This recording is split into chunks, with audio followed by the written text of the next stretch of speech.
Shalom, and welcome once again to Elders of GMS, giving all praises to Yahweh by Hashem Yahweh Shai.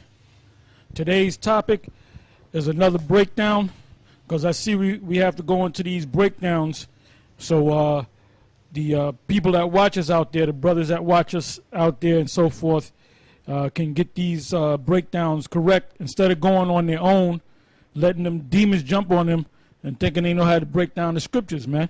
You know? So we're going to go to the book of Genesis. We're going to go to the second chapter because you can catch the Genesis, the first chapter breakdown that I did years ago. So, I mean, if you go on YouTube, you can actually watch it, or possibly Elder Gabon, Elder Aramlab might go over a chapter, do a review of chapter 1 again. But you should know chapter 1. We're going to go into chapter 2. And this is most likely going to be no more than about an hour long on this particular show that we're doing. And we're going to go through most of the books, the chapters of Genesis. Most of them are easy to understand, but there's some that you need breakdowns on. The second chapter is one of them. So let's start. Genesis chapter 2 verse 1. Thus the heavens and the earth were finished, and all the host of them. And on the seventh day Read that again. Thus the heavens and the earth were finished, and all the host of them. Now let's go right here to the is that 2:1? 2 and 4. That's 2 and 4. Okay, so you're gonna have to go to the blue letter. Go to the blue letter, the second chapter and the first verse, and read that in the English, and then go to the Hebrew. I don't know how well your Hebrew is. Yes, we're in the Blue Letter Bible, Genesis 2 and 1. The English says this. It says, "Thus the heavens and the earth were finished, and all the host of them." Now in the Hebrew it says... Just pick out the key words. You don't have to read the top. Okay. Key words right there. Okay. Well, one of the key words would be the heavens, which the Hebrew word there is shemayim.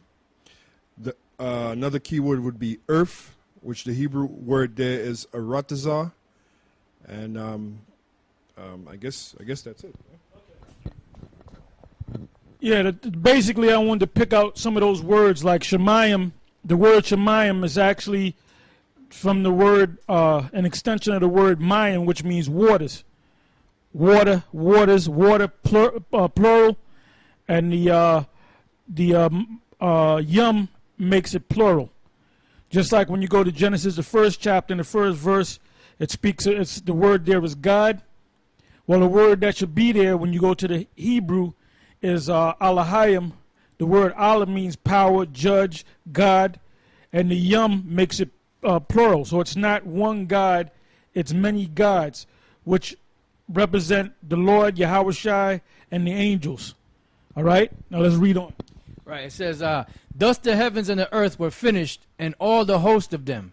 And on the seventh day the powers ended his work which he had made."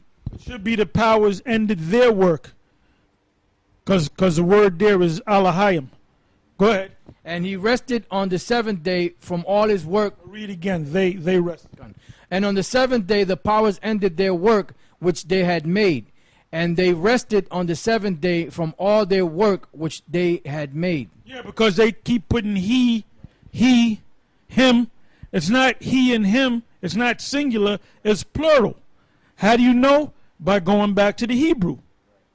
Go ahead. "And the powers said, then the powers blessed the seventh day and sanctified it, because that in it they had rested from all their work which the powers created and made." Yeah, because you go to church, they're going to read it like it's God.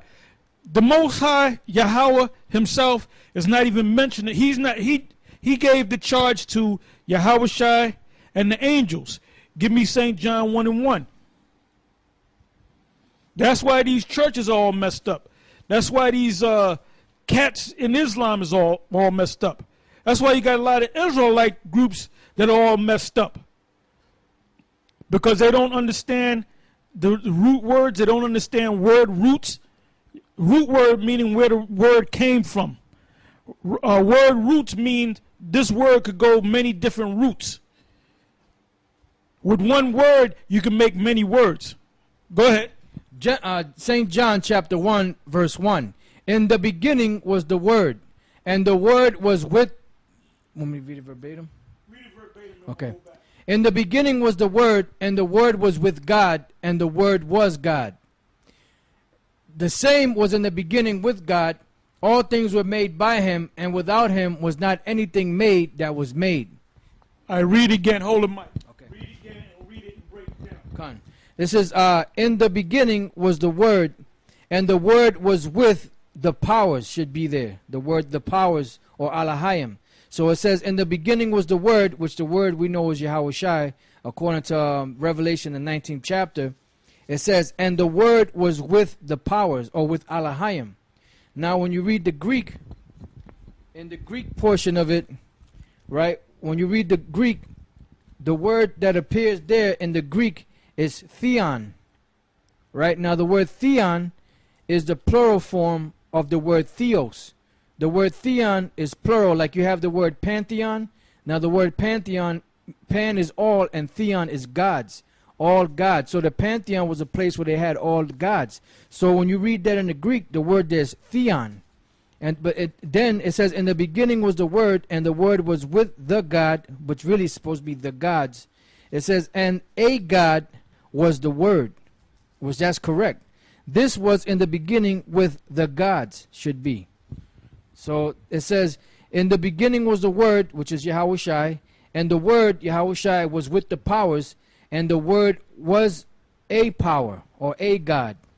Yeah, so now you understand John, the very first book in John. John was referring back to Genesis, the first chapter. All right? Go ahead. It says, the same was in the beginning with the powers. All things were made by him, and without him was not anything made that was made. So Yahawashi goes back to the beginning of time. All right? Give me, I believe it's Hebrews, the first chapter, and start from the very top again. Go ahead. Hebrews chapter 1, verse 1.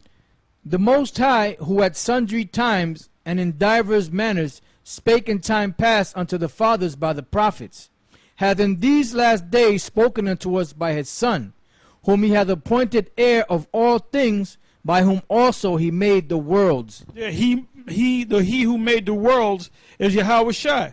When did he make the worlds? Go back to Genesis 1, or go back to John 1. Now let's go back to Genesis, the first chapter, second chapter where we left off. Genesis chapter 2, verse 3. And the powers blessed the seventh day and sanctified it. So the Most High didn't bless anything. He gave this charge unto his Son and the angels. Go ahead. Because that in it they had rested from all their work which the powers created and made. These are the generations of the heavens and the earth when they were created, and the day that Yahweh's powers made the earth and the heavens. Read that again. Yes. These are the generations of the heavens and of the earth when they were created, and the day that Yahweh's powers made the earth and the heavens. Read it one more time. These are the generations. Now, years ago, you had these Muslims that was under Dr. York, Iman Isa. At one time, he was called Iman Isa. He had these different names. Chief Black Eagle, all these different names. And basically, they were going around saying that the word generations is talking about the angels had genealogy. All right? So now let's go to the Hebrew and look up the word generations. Yeah, in Genesis 2 and 4, the word there for generations, the Hebrew word is Thawaladwaf, which means descendants, or they have here descendants, results, proceedings, generations. They have genealogies, account of men and their descendants, genealogical list of one's descendants, one's contemporaries, course of history, of creation, begetting of or account of heaven. Okay, that last one that you read. Now you see how you got messed up. Read that again. Read it to me loud, and I'll speak it. Read it to me. Oh, okay. Number 1 is descendants. Descendants. It's not talking about the descendants of the angels. So that's not talking about the genealogies of the angels, like the angels had sex. Give me that in Matthew's, in the spiritual world.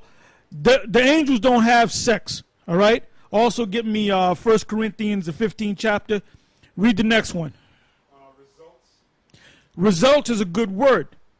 This is the result after the order of the heavens, the sun, the moon, the stars, the earth, the firmament, the grass, the animals, and man. This is the results of that. Or this is the records of that. That's what that word means. Because you got people out there that'll take one word and look the word up and say, oh, it means that because of that definition. Well, it goes deeper. All right? Just like the word stigmata. The word stigmata means on a literal sense is when you stick something in you. Like that's for the number 6 in Greek, in the Greek language. Stigmata in a social sense can mean if a woman slept around with a lot of guys, she got the stigma or the stigmata of a slut. So nothing was actually stuck on her, but socially things were stuck on her. Because when they saw her, they said, oh, there goes that slut. And she don't have to wear a shirt or have a sign on it saying she's a slut. You just know her by her reputation. Okay? So, all right, go back and read it again. Yeah, the Hebrew word there is thawaladwaf, and they have had descendants, which is incorrect, results, which is correct, proceedings, generations, genealogies, generations and genealogies, that's incorrect, account of men and their descendants, that's incorrect, genealogical list of one's descendants, that's incorrect, one's contemporaries, course of history of creation. That's it. Give me the course of history or record. All right? That's what that word means. So when you deal with these so-called Muslims out there, they don't have any understanding of the scriptures. All right, go ahead. This is Matthew chapter 22, verse 29. Yahushua answered and said unto them, ye do err, not knowing the scriptures, Yeah, and there's a lot of guys out there that err and not knowing the scriptures. Go ahead. nor the power of the Most High. For in the resurrection they neither marry nor are given in marriage, but are as the angels of the Most High in heaven. But they neither what? It says, for in the resurrection, it says they neither marry nor are given in marriage. Meaning, what consummates a marriage? Marriage, sex.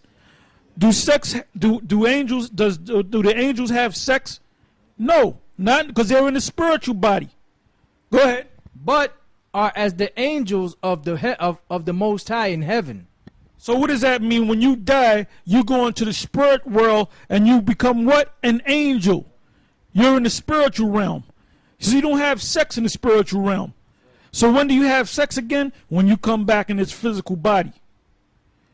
So you got these idiots, you got the Muslims and certain Israelites saying that the Most High put the seed in Mary, or the Most High came down and had sex with Mary, or Gabriel had sex with Mary. That's total madness. That's why the Lord said what he said before he made that statement. Ye err in not knowing the scriptures. Now that whole virgin birth thing goes back even before the Roman Catholic Church. It goes back to Greek mythology with Zeus and his son Perseus. That's where the so-called Roman Catholics got that whole nonsense from. That whole concept of hell, they got that from the Greeks. All right? Go ahead. First Corinthians 15 and 39. All flesh is not the same flesh, but there is one kind of flesh of men, another flesh of beasts, another of fishes, and another of birds. There are also celestial bodies and bodies terrestrial. But the glory of the celestial is one, and the glory of the terrestrial is another. Yes, the glory of the celestial are the angels. They have a different glory. They ain't up there watching what do you call that? Skin flicks. They ain't up there watching skin flicks, man. They ain't going to clubs up in the spiritual realm trying to get some ass. Hugh Hefner, the spiritual counterpart of Hugh Hefner, is not up there. The Playboy Club is not up there, man. Ain't no brothels up there either for you clowns out there, man. The key statement that the Lord said, ye err not knowing the scriptures, all right? All right, go ahead. Back to Genesis 2. Genesis chapter 2, verse 4. These are the generations of the heavens and of the earth when they were created. Now, we just broke down what the word generation means. Generations. It ain't talking about the genealogy of the angels. It's talking about the record of what they did. Go ahead. It says, in the day that Yahweh's powers made the earth and the heavens, and every plant of the field before it was in the earth, and every herb. Now, this is the first time it said Yahweh, because who gets the credit? Yahweh. Yahweh was the one that said, that's why it says verbatim. What does it say verbatim? Right. It says, in the day that the Lord God made the earth and the heavens. Now, is that all caps? Yep. Lord is all caps. Yep. What about God? God is uppercase and lowercase. The Lord God is talking about Yahweh. All right. Now let's go to that. What verse is that where it speaks about the Lord God? Let's go to the Lord God and see what word is there. Yeah, the word that's there is Yahweh for Lord. Yahweh Elohim for God. Yahweh Elohim. Yeah, which means Yahweh's angels, Yahweh's gods, Yahweh's judges that are under him. He gave the order to his son and the angels, so he gets the credit because it's his plan. You know, it's his blueprint. It's his plan. It's his theater.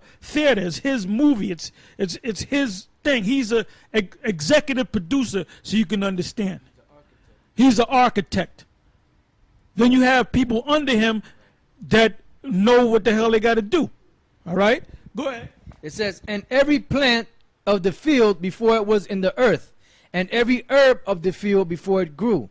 For the Lord's powers had not caused it to rain upon the earth. Yeah, so back there it didn't rain. If they had a weather channel, all right, you didn't have no guy in a robe talking about it's gonna rain tomorrow. Wear your raincoats. They didn't have rain back then. A lot of you clowns don't even understand that. There was a mist, what we call the dew. If you go up to the country and it's grassy, they haven't rained in a week, but you get up early in the morning and everything's wet, and it looked like it just rained. It didn't rain. It is dew from the ground. That's why the people back there during the time of Noah thought he was out of his damn mind. Because they said there's no such thing as, what you talking about, rain? The only thing they experienced was dew on the ground. Go ahead. It says, and there was not a man to till the ground, but there went up a mist from the earth, and watered the whole face of the ground. Which we call the dew. Go ahead. It says, and the Lord's powers formed man of the dust of the ground, and breathed into his nostril the breath of life. Now, the Lord is the Lord God. He formed man from the dust of the ground. Now, the term dust is twofold. Dust meaning a literal dust. He came from the earth, all right? And he was, because all the elements that are in man are in the earth. That's why we're known as terrestrial. The word terrestrial means earth, ground, all right, soil, so forth, terra, all right. So on one sense, it's talking about an actual ground, because that's where we came from, the earth. Everything that you see, buildings, cars, everything that you see, the TV set that you watch, if you got a cell phone, whatever you have, it all came from the ground, just like man came from the ground, because all the elements that are in man are in the ground. Now, dust is twofold. Dust also means confusion. If I take dust and throw it in your eyes, you're confused because you can't see in front of you. So the Lord took man out of this confused state and gave him order. And what is the order? Laws. Go ahead. It says, and the Lord God formed man of the dust of the ground and breathed into his nostrils the breath of life. Breathe into his nostrils. The breath of life is talking about what? He actually received that spirit, and the breath also represents the knowledge, wisdom, and understanding of the Most High. All right? Go ahead. This is Wisdom of Solomon, chapter 7, verse 24. For wisdom is more moving than any motion. She passeth and goeth through all things by reason of her pureness. For she is the breath of the power of the Most High, and a pure influence flowing from the glory of the Almighty. Therefore can no defiled thing fall into her. For she is the brightness of everlasting light, the unspotted mirror of the power of the Most High, and the image of his goodness. And being but one, she can do all things, and remaining in herself, she maketh all things new. And in all ages, entering into holy souls, she maketh them friends of the Most High and prophets. Yeah, because the prophets of the Most High broke down these scriptures because the Most High gave them that breath, which is that wisdom. Wisdom, knowledge, and understanding. Go ahead. And the Lord God planted a garden eastward in Eden. Now, let's get an understanding of the word Eden. Let's look up the word Eden.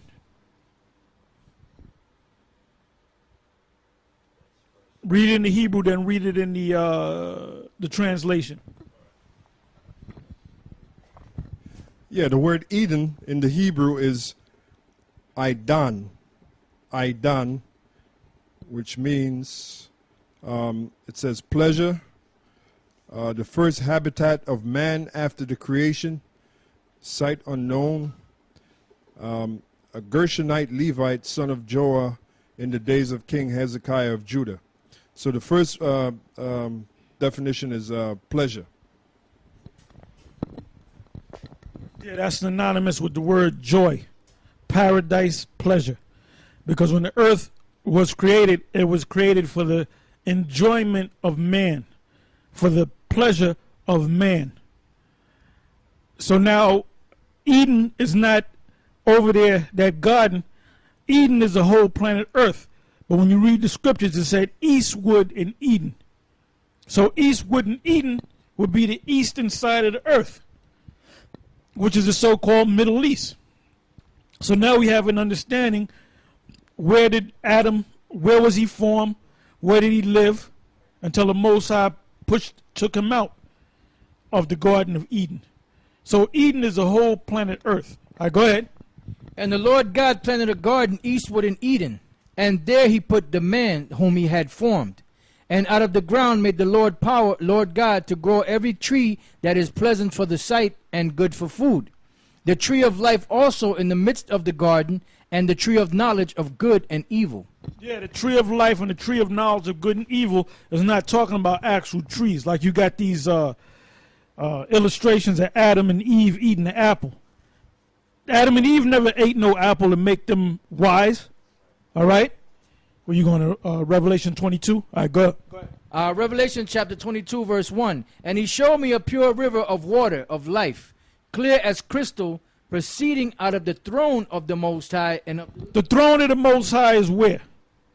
The throne of the Most High is heaven itself. So that's where that tree going to come out of heaven itself. Go ahead. And of the Lamb. In the midst of the street of it, and on either side of the river, was there the tree of life, which bare 12 manner of fruits. And when you think about 12, you think about what? You think about the 12 tribes of Israel, the 12 parts of earth, the 12 tectonic plates of earth, the 12 months in the year, the 12 hours of the day, and so forth, all right? So now, what is this talking about? If it's not talking about an actual tree, it's talking about the formation of the heavens. The stars, the formation of the stars and so forth. Because at one time, you had Issachar was able to if you know the scripture offhand, I believe it's in Chronicles. If the tribe of Issachar, before Israel went to war, they can look up in the heavens and see whether they're going to win the war or not. That's why if you go to Mexico today, you have these different pyramids. You had this one pyramid or two. You had the pyramid of the sun and the pyramid of the moon. And that goes back to when they first came over here, showing you what? That we were the ones that took part in building them pyramids back in Egypt, because the pyramids were built over here in the Americas. That's when Issachar came over here with the rest of the tribes under the Assyrian captivity. And they came up with that calendar about the end of age, which is supposed to be 2012. Well, they're close. Whether it's going to happen in 2012 or 2013 or the end of 2011, we don't know. But their calendar is close, because they said the end of that calendar is going to end in 2012, the last month of 2012. So how close are they? And the Most High gave them that spirit, man. He didn't give that spirit to all the tribes. He gave that spirit to the tribe of Issachar. Go ahead. If I may say this a little time. Yeah, because they said that the Mayan calendar, that the December 21st, 2012 is the end of an age. You know, so really an age is what? Rulership. So whose rulership? The scriptures say that Esau is the end of the world and Jacob is the beginning of it that followeth. This is our 1 Chronicles chapter 12, verse 32. And of the children of Issachar, which were men that had understanding of the times, to know what Israel ought to do, the heads of them were 200, and all their brethren were at their commandment. So how do you count time? You look at the sun. The sun's coming up behind the mountain. You know it's morning. It's about 5:30, 6 o'clock in the morning, right? When the sun is highest in the sky, that's what? High noon. Okay? When the sun is at the 3 o'clock point, that means you know it's about, you can actually look at the sun and tell what time it is. All right? Back in the ancient world, they used sundials, where they had a device that when the sun would hit it, they can look at that device and they can tell what part of the day it was. And you had hours of the day. You had men that was appointed to say the first hour of the day, the second hour of the day, the third hour of the day, the fourth. When Yahushua was on the cross and that eclipse came, what was that, the ninth hour? Was it the ninth hour? The ninth hour of the day, which I believe was like 3 o'clock in the afternoon. All right? There was another situation where in the book of Acts, the 2nd chapter, when they were saying that the apostles drunk wine. So they said what was the exact time? It was the third hour of the day, which had to be like 9 o'clock in the morning.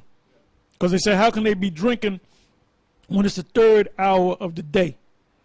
All right, go ahead. So that shows you that they dealt with time. They didn't have watches on their wrists.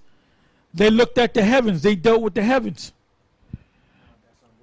That's a science that we're gonna get back in the kingdom. So that don't mean that you're supposed to delve into the zodiac, because that's on the negative side, and that's what Eve went into, the negative side of the so-called, we don't call it zodiac, that's what they call it. All right? And where you think they got it from? They got it from us. Go ahead. This is Mark chapter 13, verse 35. Watch ye therefore, for ye know not when the master of the house cometh, at evening, or at midnight, or at the cock crowing, or in the morning. That's right. That's right. Letting you know the different times. And that's mentioned plenty of times in the scriptures, all right? Where we at? Back in Genesis chapter 2,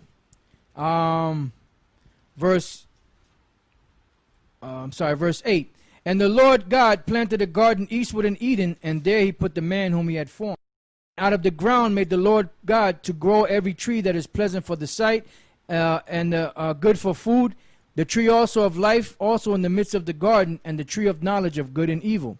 And a river went out of Eden to water the garden. and from thence it was parted and became into 4 heads. Yeah, we got to deal with that because this goes back years back where you had these guys, and we spoke about them about maybe a month or two ago. A guy by the name of Sa'adja and another guy by the name of Arum. And they're from the original Boston camp, which the Spirit got on me to go up there to set that camp up.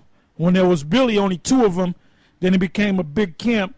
And then basically what happened was they all went back into the world. But now they see that the prophecies are coming to pass. They're trying to sneak back in there and trying to get back in the position that they were in back then. And you'll still put up a couple of videos here and there. And you see a lot of these guys that you see popping up that you never seen them before. We know all these guys, man. They're from the old school. They go back to the 1992 Israelites, man.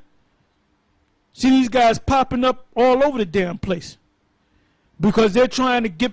They see that the society's going down. They see the prophecies coming to pass left and right. They see that everything's speeding up. So they think they can sneak back in there. They think they can go behind the Most High's back and they can just get back in there like they never left. But guess what? The Most High set up his prophets, which is us. And that's why we expose them every goddamn time, man. You know? Go ahead. It says, so it says, and a river went out of Eden to water the garden, and from thence it was parted and became into 4 heads. Now that's another clue. We found out that the Most High set up a garden eastward in Eden, right? So that's the middle. That has to be the east, the Middle East, right? He said that he had a river of water go through the garden, and it parted into 4 heads. Now, if a body of water parts into 4 heads, that's what? 4 more bodies of water, right? So now we're going to find out what these 4 more bodies of water are. The name of the first is Pison. That is it which compasseth the whole land of Havilah, where there is gold. And the gold of that land is good. There is bdellium and the onyx stone. It says, and the name of the second river is Gihon. The same is it that compasseth the whole land of Ethiopia. And the name of the third river is Hiddekel. That is it which goeth toward the east of Assyria. And the 4th river is Euphrates. Okay, then I gave one river that we that is still named today, Euphrates. So now if you go on a ancient biblical map, find where the river Euphrates are, and let's check these other rivers. What was the name of the first river? Pison. Right, Pison would have to be the Red Sea. What's the second river? Gihon. Read on. It says, and the name of the second river is Gihon. The same is it that compasseth the whole land of Ethiopia. What great body of water compasses the whole land of Ethiopia? The Nile River. The Nile River. What was the name? What was the ancient name? Gihon. Gihon. What was the first river? Pison. The Pison today is called the Red Sea. Because what did it do? What did it compass? It says, that is it which compasseth the whole land of Havilah, where there is gold. Now Havilah means parts of Arabia. When you look at that, when you go south of Jerusalem, you go southbound, you're going to run into Arabia. When you go southbound, on the west side is going to be the Nile River, and that other river that's east of the Nile River is what? The Red Sea. And then on the Red Sea, you have 2 gulfs. You have the Gulf of Suez, and you have the Gulf of Aqaba, which set up 2 more heads. All right. So now we found out. That one river, Adam was placed in that garden in Eden, and there was this river that went through it, and it broke into 4 heads. We found out the first river was the Red Sea, or the first body of water was the Red Sea. The second body of water was the Nile River. Then it spoke about the Hiddekel. We don't know what the Hiddekel is now, right? But it mentioned the last river which was the Euphrates, right? The Euphrates has kept that ancient name. Now I got to look into that name Euphrates. It might be a Greek word because it had another word, but the ancient Greeks knew that it was the Euphrates because I believe they named it that name. Okay, because the name had another name that is not in the scriptures. So if the Euphrates is that river, one of those rivers, one of those four bodies of water, the Hiddekel would have to be what? What's the next great body of water? The Tigris, which is northeast of the Euphrates. Now in the book of Revelation, it speaks about the river Euphrates, which is going to be dried up to prepare the kings of the east. Go ahead. Real quick. Daniel 10:4. And in the 24th day of the first month, as I was by the side of the great river, which is Hiddekel. Now the precept for Hiddekel says, or Tigris. Yeah, so they come out and tell you that. That's what it's called now, the Tigris. Go ahead. This is Genesis 25:17. And these are the years of the life of Ishmael, 137 years. And he gave up the spirit and died, and he was gathered unto his people. And they dwelt from Havilah unto Shur, that is, before Egypt, as thou goest towards Assyria. And he died in the presence of all his brethren. Yeah, so that's got to be the Red Sea. All right? Now let's go back to where we left off. It says, Genesis. Now, going back to what I said about Sa'adia and Aram, they broke it down totally wrong. And that was way back when everything was in order. So you had these young guys that was doing their own damn thing. Just like we found out through the brother in Texas. What's the brother, Bible Basics? What's his Hebrew name? Akkad Lamad. He had made this video recently about a group of guys in Florida that's talking about there's such thing as a hell. Now, when I first saw those guys, there was something funny about those guys. And I said, if they're not men of the Lord, it's going to come out anyway that they're not men of the Lord. Now, for them to go around and use our name, GMS, and teach that there's a hell, them guys, they err for not knowing the scriptures. So nobody is to deal with those guys. Because just because you put GMS in the front of your name, that don't mean you down with us, all right? And more of you guys are going to fall off. More of you guys that ain't right in the spirit, like the old saying, it all comes out in the wash. You ain't tricking no goddamn body. General Gehenna, he ain't tricking no damn body. We know he sold out. Go ahead. Back in Genesis 2:14, and the name of the third river is Hiddekel, and that is it which goeth toward the east of Assyria. And the fourth river is Euphrates. And the Lord God took the man and put him into the garden of Eden to dress it and to keep it. And the Lord God commanded the man, saying, of every tree of the garden thou mayest freely eat. Yeah, if there's an apple tree, you can eat the apple. If there's a pomegranate tree, the pomegranate, which is we used to call it the Chinese apple as children, that's a pomegranate, and that's mainly grown in the east. And when if you do a word search on pomegranate, that's mentioned in the scriptures many times. So they can eat the pomegranate from the pomegranate tree. They can eat the banana from the banana tree. They can eat the grape from the grape tree. They can eat pear from a pear tree. Those are actual trees that yielded these different fruit that you can physically eat. Go ahead. But of the tree of the knowledge of good and evil. Yeah, because that's not a tree that you can eat fruit from. It's something that you can gain wisdom, whether it be negative wisdom or positive wisdom. Go ahead. It says, thou shalt not eat of it, for in the day that thou eatest thereof, thou shalt surely die. And the Lord God said, it is not good that the man should be alone. I will make him an helpmeet for him.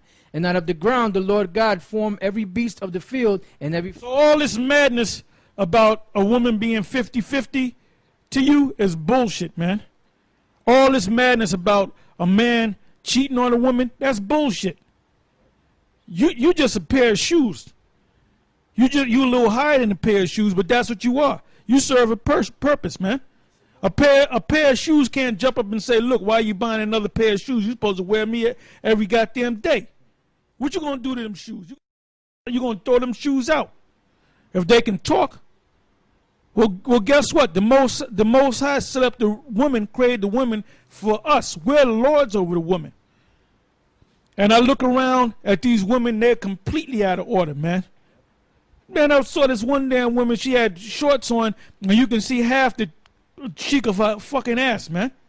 Women got their titties all out because they got these laws where if you say something negative against a woman, the cops come along, they'll lock you up for looking at it the wrong way. You can be across the street, you look at it the wrong way, that's stalking. They can lock your ass up. That's why there's going to be mass riots. All hell is going to break loose in this country. You going around thinking that everything's okay. Like I passed by Yankee Stadium earlier today, all right, and you had nothing but crackers all up in there because they're going to watch Derek Jeter, which is a Jake. He trying to hit that 3,000 home run. And there ain't nothing but damn crackers, man. And that's right there in the middle of the Bronx, where you know what you got in the middle of the Bronx that live around there? You got Jake, which is Judah, you got Ephraim, you got Benjamin, and something's gonna happen where they're gonna go after them devils, man, during the game. It may just happen that way. Now there was this video up on YouTube with this Issacharite dude going out just cursing crackers out left and right, man. They're calling him a damn hunky, man. So this fire is getting lit. This fire is beginning to this thing is beginning to brew, man. And every dark person or people that are not Edomites, they know that this man's a damn devil, man. All hell is getting ready to break loose. Go ahead. And out of the ground the Lord power formed every beast of the field and every fowl of the air, and brought them unto Adam to see what he would call them. And whatsoever Adam called every living creature, that was the name thereof. Like, for example, the first character of the Hebrew, the Lashwan Kodash, is for Alap, which means a cow or cattle. It means cattle. Ba represents Bayath, which is house, which was a tent, and so forth and so on. Lamad is a law, which is a snake. Go ahead. It says, and Adam gave names to all cattle, and to the fowl of the air, and to every beast of the field. But for Adam there was not found an helpmeet for him. And the Lord power caused a deep sleep to fall upon Adam, and he slept and took one of his ribs and closed up the flesh instead thereof. Now, that ain't talking about he went and did an operation. The Most High didn't put no whites on and got the nurses and said, give me the scalpel and let me cut him open and take one of his ribs out. That's parabolic talk for the Most High chose a woman for him, of his people. Because when man was placed upon the earth, just like animals, they were placed upon the earth in innumerable amount of people. Somebody get me the book. I mean, you get me the book of Genesis, the 5th chapter. All right? And you can start from the top. Genesis chapter 5, verse 1. This is the book of the generations of Adam. In the day that the powers created man, in the likeness of the powers made he him. In this case, it's talking about the history of Adam, the record of Adam, and the genealogy of Adam. Go ahead. Male and female created he them, and blessed them, and called their name Adam. Yeah, so it really wasn't no one man, Adam. And then the Most High had to make this woman. Adam had parents. All right? Adam came from the group of people called Adam. And the word Adam means Adama, which means of the earth, all right, or of the ground. Go ahead. And called their name Adam in the day when they were created. Right, called their name Adam in the day that they were created. So did the Most High create one man? No. He said in the day that they, plural, man and woman, plural, were created. So where does that go back to? Genesis, the first chapter, I believe, is the 26th verse. Go ahead. Genesis chapter 1, verse 26. And the power said, let us make man in our image. Now, wait a minute. This is the God, right? This is God right here speaking. Which, when you go to the first chapter, the word is Elohim. The yum makes it plural. Allah meaning God, power, judge. Yum meaning more than one. And it says he did this and he did that. And him. Now, when you come down to the 26th verse, you notice it said, let us. So who was God talking to? It was Yahweh Shai and the angels, and they were speaking to each other. Let us make man. Go ahead. It says, and God said that us make man in our image. Now, when was man made? Go back to the 21st verse. Genesis 1:21. And God created great whales and every living creature that moveth, which the waters brought forth abundantly after their kind, and every winged fowl after his kind, and the powers saw that it was good. So, is not man and woman a creature? Were they not created? Read it again.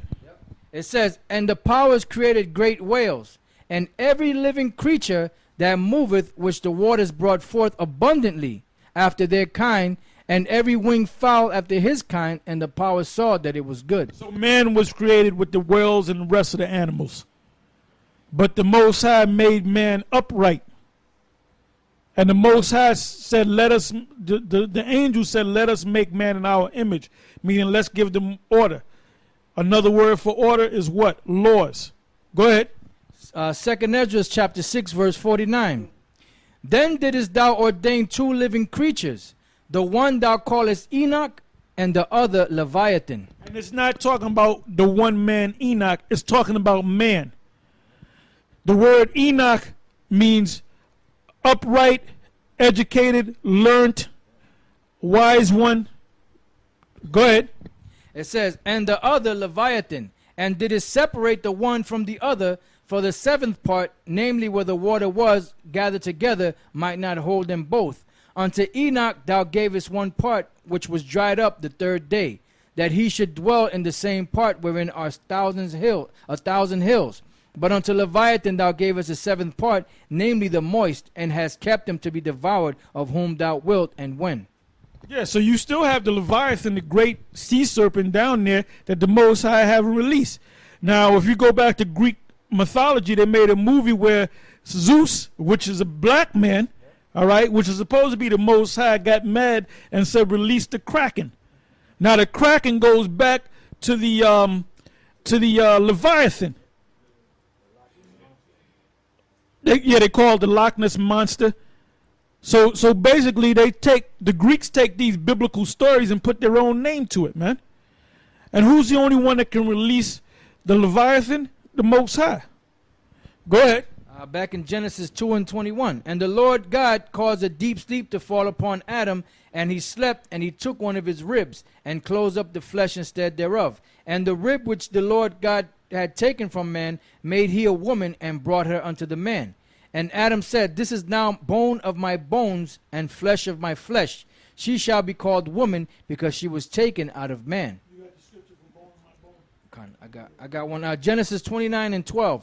And Jacob told Rachel that he was her father's brother, and that he was Rebekah's son. And she ran and told her father. And it came to pass, when Laban heard the tidings of Jacob his sister's son, that he beat him and embraced him and kissed him and brought him to his house. And he told Laban all these things. And Laban said unto him, surely thou art my bone and my flesh. And he abode with him the space of a month. By the way, those were distant relatives going back to Abraham and to Terah, but they were in Haran. They were known as Syrians. All right. So but they were really Hebrews. So when you go back to Deuteronomy 23:7, a boy not an Edomite, the word there is a boy not Aram, which is the Syrians, because you had our people from the line of Terah, Abraham, Haran, and so forth, that they moved up there and they were being called Syrians. So you got clowns out there saying they're going to use that one scripture saying we got to love an Edomite.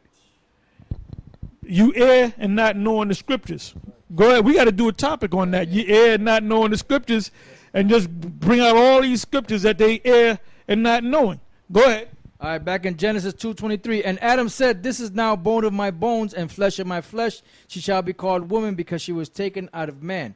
Therefore shall a man leave his father and his mother, and shall cleave unto his wife, and they shall be one flesh. And they were both naked, the man and his wife, and were not ashamed." Yeah, the naked part is talking about what? The naked part is really talking about naked to the truth. Naive. All right?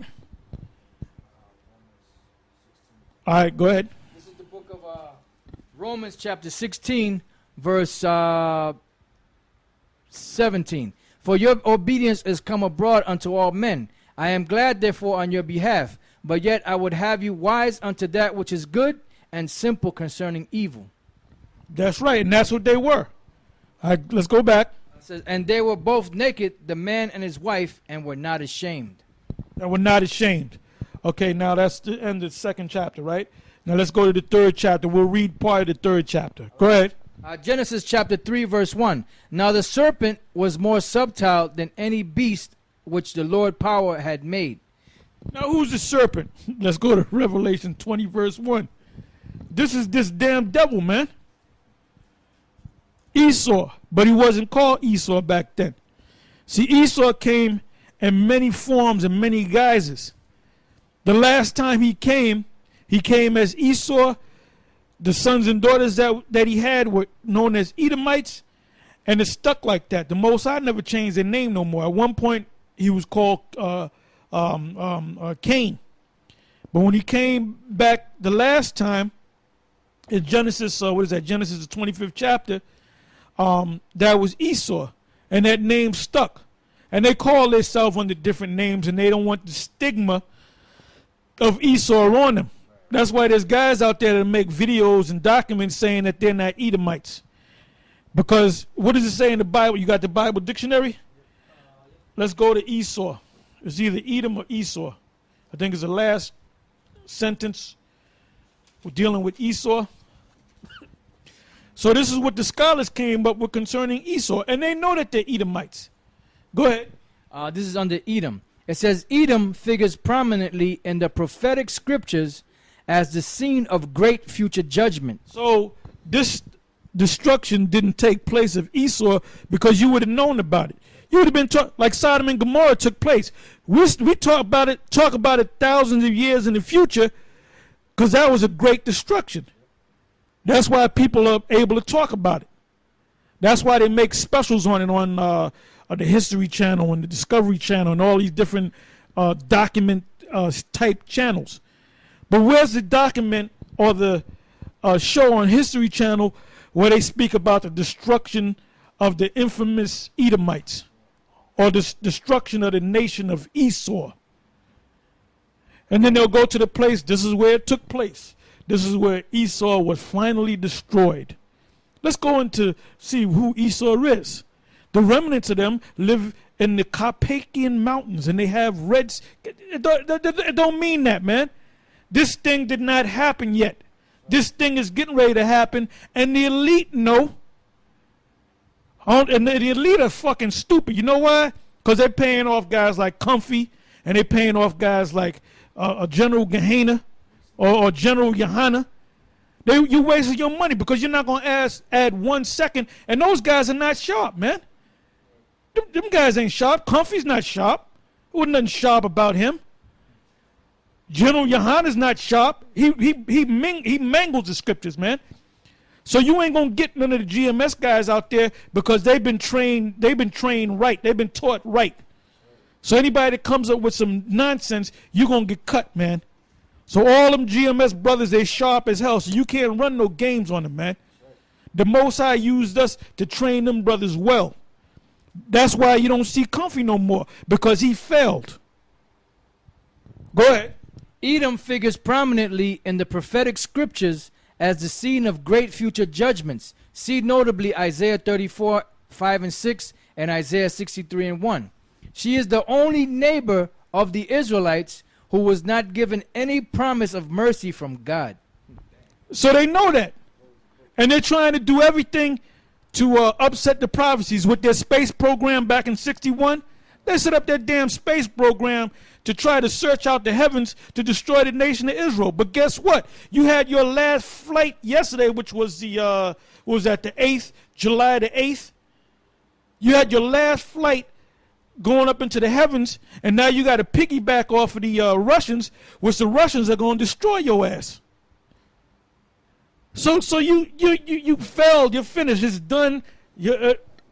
Everything's in place for you to go down. Go ahead. Revelation 20 and 1. And I saw an angel come down from heaven, having the key of the bottomless pit and a great chain in his hand. And he laid hold on the dragon, that old serpent, which is the devil and Satan, and bound him 1,000 years. So is it talking about an actual serpent?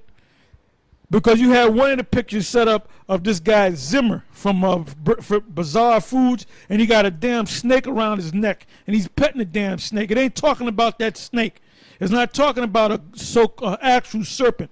It's talking about this damn devil, man. He's also known as a dragon. So this devil, this dragon, from the very beginning, is what? That serpent that's talking to Eve. All right? Go ahead. Psalms chapter 58 verse 3. The wicked are estranged from the womb. They go astray as soon as they be born, speaking lies. Their poison is like the poison of a serpent. And what is their poison? Their philosophy. That's why you got these women walking around with short, they get short pants and they cut them even shorter. They got half the cheek, they got 3/4 of the cheek of their ass showing. They wear these tight ass jeans, and they got a thong on, and then they'll put a damn tattoo. They'll wear a cut off shirt, and they'll put a tattoo right above their ass. When you put up tattoos, it's for other people to focus on, right? So you got it right where the ass is, man. And you telling me that there's you got clowns out there talking about the righteous sisters of Israel. You ain't got no righteous sisters of Israel, man. They're all out of order. Go ahead. It says, their poison is like the poison of a serpent. They are like the deaf adder that stoppeth her ear. Yeah, so where did he first use his poison? Where did he first use the stinger? The sharp teeth to poison? Poison the doggone woman, man. With that philosophy, man. So why did you think the serpent went to Eve first? That's the reason why, because she was a weaker vessel. Go ahead. Which will not hearken to the voice of charmers, charming never so wisely. Break their teeth, O Most High, in their... And that's what the Lord's going to do. Your teeth is your military might. The Most High getting ready to destroy your military. And once your military is destroyed, that's it for you. Go ahead. In their mouth, break out the great teeth of the young lions, O Lord. Let them melt away as water which run continually. Because the radiation from the missiles, when those missiles hit ground zero, you're gonna be melted away by those by that radiation. Go ahead. When he bendeth his bow to shoot his arrows, that's his missiles, ICBMs. Go ahead. Let them be as cut in pieces, as a snail which melteth. Let every one of them pass away, like the untimely birth of a woman, that they may not see the sun. Back in Genesis 3 and 1. Now the serpent was more subtle than any beast of the field which the Lord power had made. And he said unto the woman, Yea, hath the Most High said, You shall not eat of every tree of the garden? And the woman said... And that's what Esau says. You know, these Jake women, these Israelite women, they go to these colleges, right? Jake man ain't really going to no damn college unless he's a flaming faggot, man. Ain't no hardcore Jake out there. He ain't going to no damn trying to get a better himself. Because he knows how to go out there and hustle, man. You can go out there and hustle and make your living. But these our women, go to any damn university where you live at, man, and see them people going into college. Women, Israelite women, and them weak ass, punk ass, pussy whip niggas in the Latin tribes that look all weak and they giggling with the women, walking with the women with the books. Got the books with them. And that shit don't, like my daughter, she had went to this fucking, she got a fucking degree and she haven't found a job in fucking a year and a half.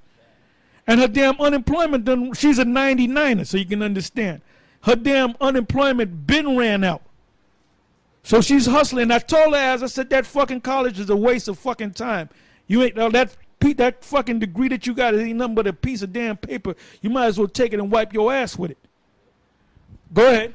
And the woman said unto the serpent, We may eat of the fruit of the trees of the garden, but of the fruit of the tree which is in the midst of the garden, the Most High have said, You shall not eat of it, neither shall ye touch it, lest ye die.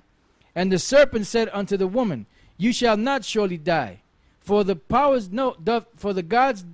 God doth know that in the day you eat thereof, then your eyes shall be opened, and you shall be as gods, knowing good and evil. Yeah, so what did Esau tell you?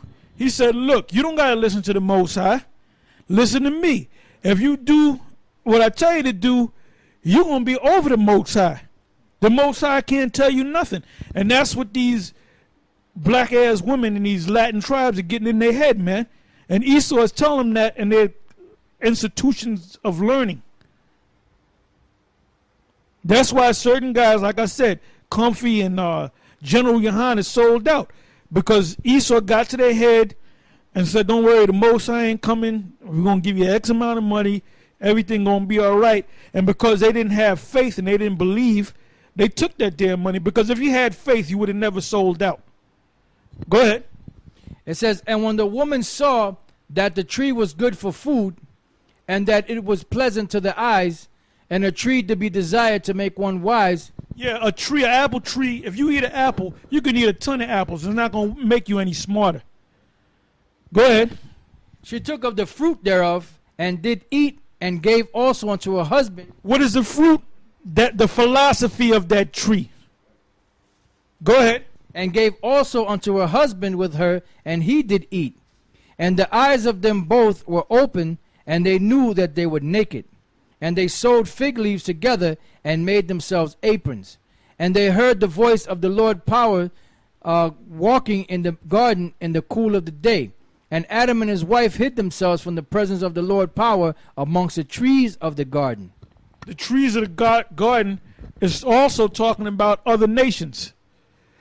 Give me that. What is that? Ezekiel 31.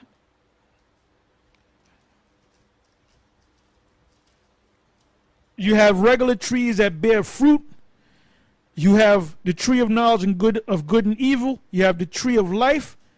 And also you have other people, other nations, which are referred to as trees. Go ahead. This is the book of Ezekiel 31 and 6.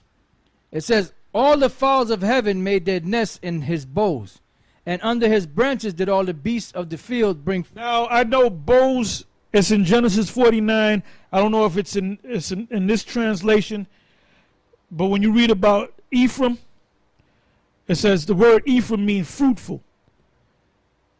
So that's not talking about a tree. That's talking about a tribe of the nation of Israel. Now, it spoke about the boughs, and I believe the boughs and the branches. And if you look the word up, matter of fact, go to the blue letter, give them the verse. Ezekiel 31 and 6. Now, let's see what those words mean, because it could be a different Hebrew word.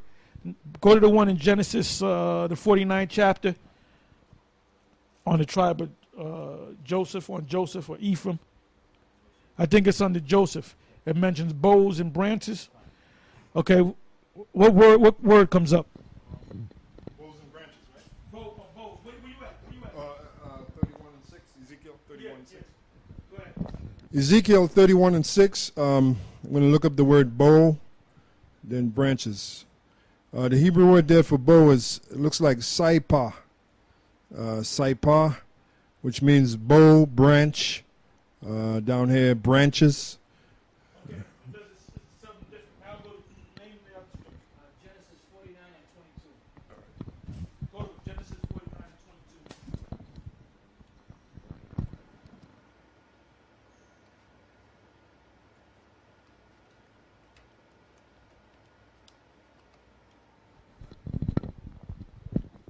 Genesis 49 and 22, which says, Joseph is a fruitful bow, even a fruitful bow by a well, whose branches run over the wall. Over the wall.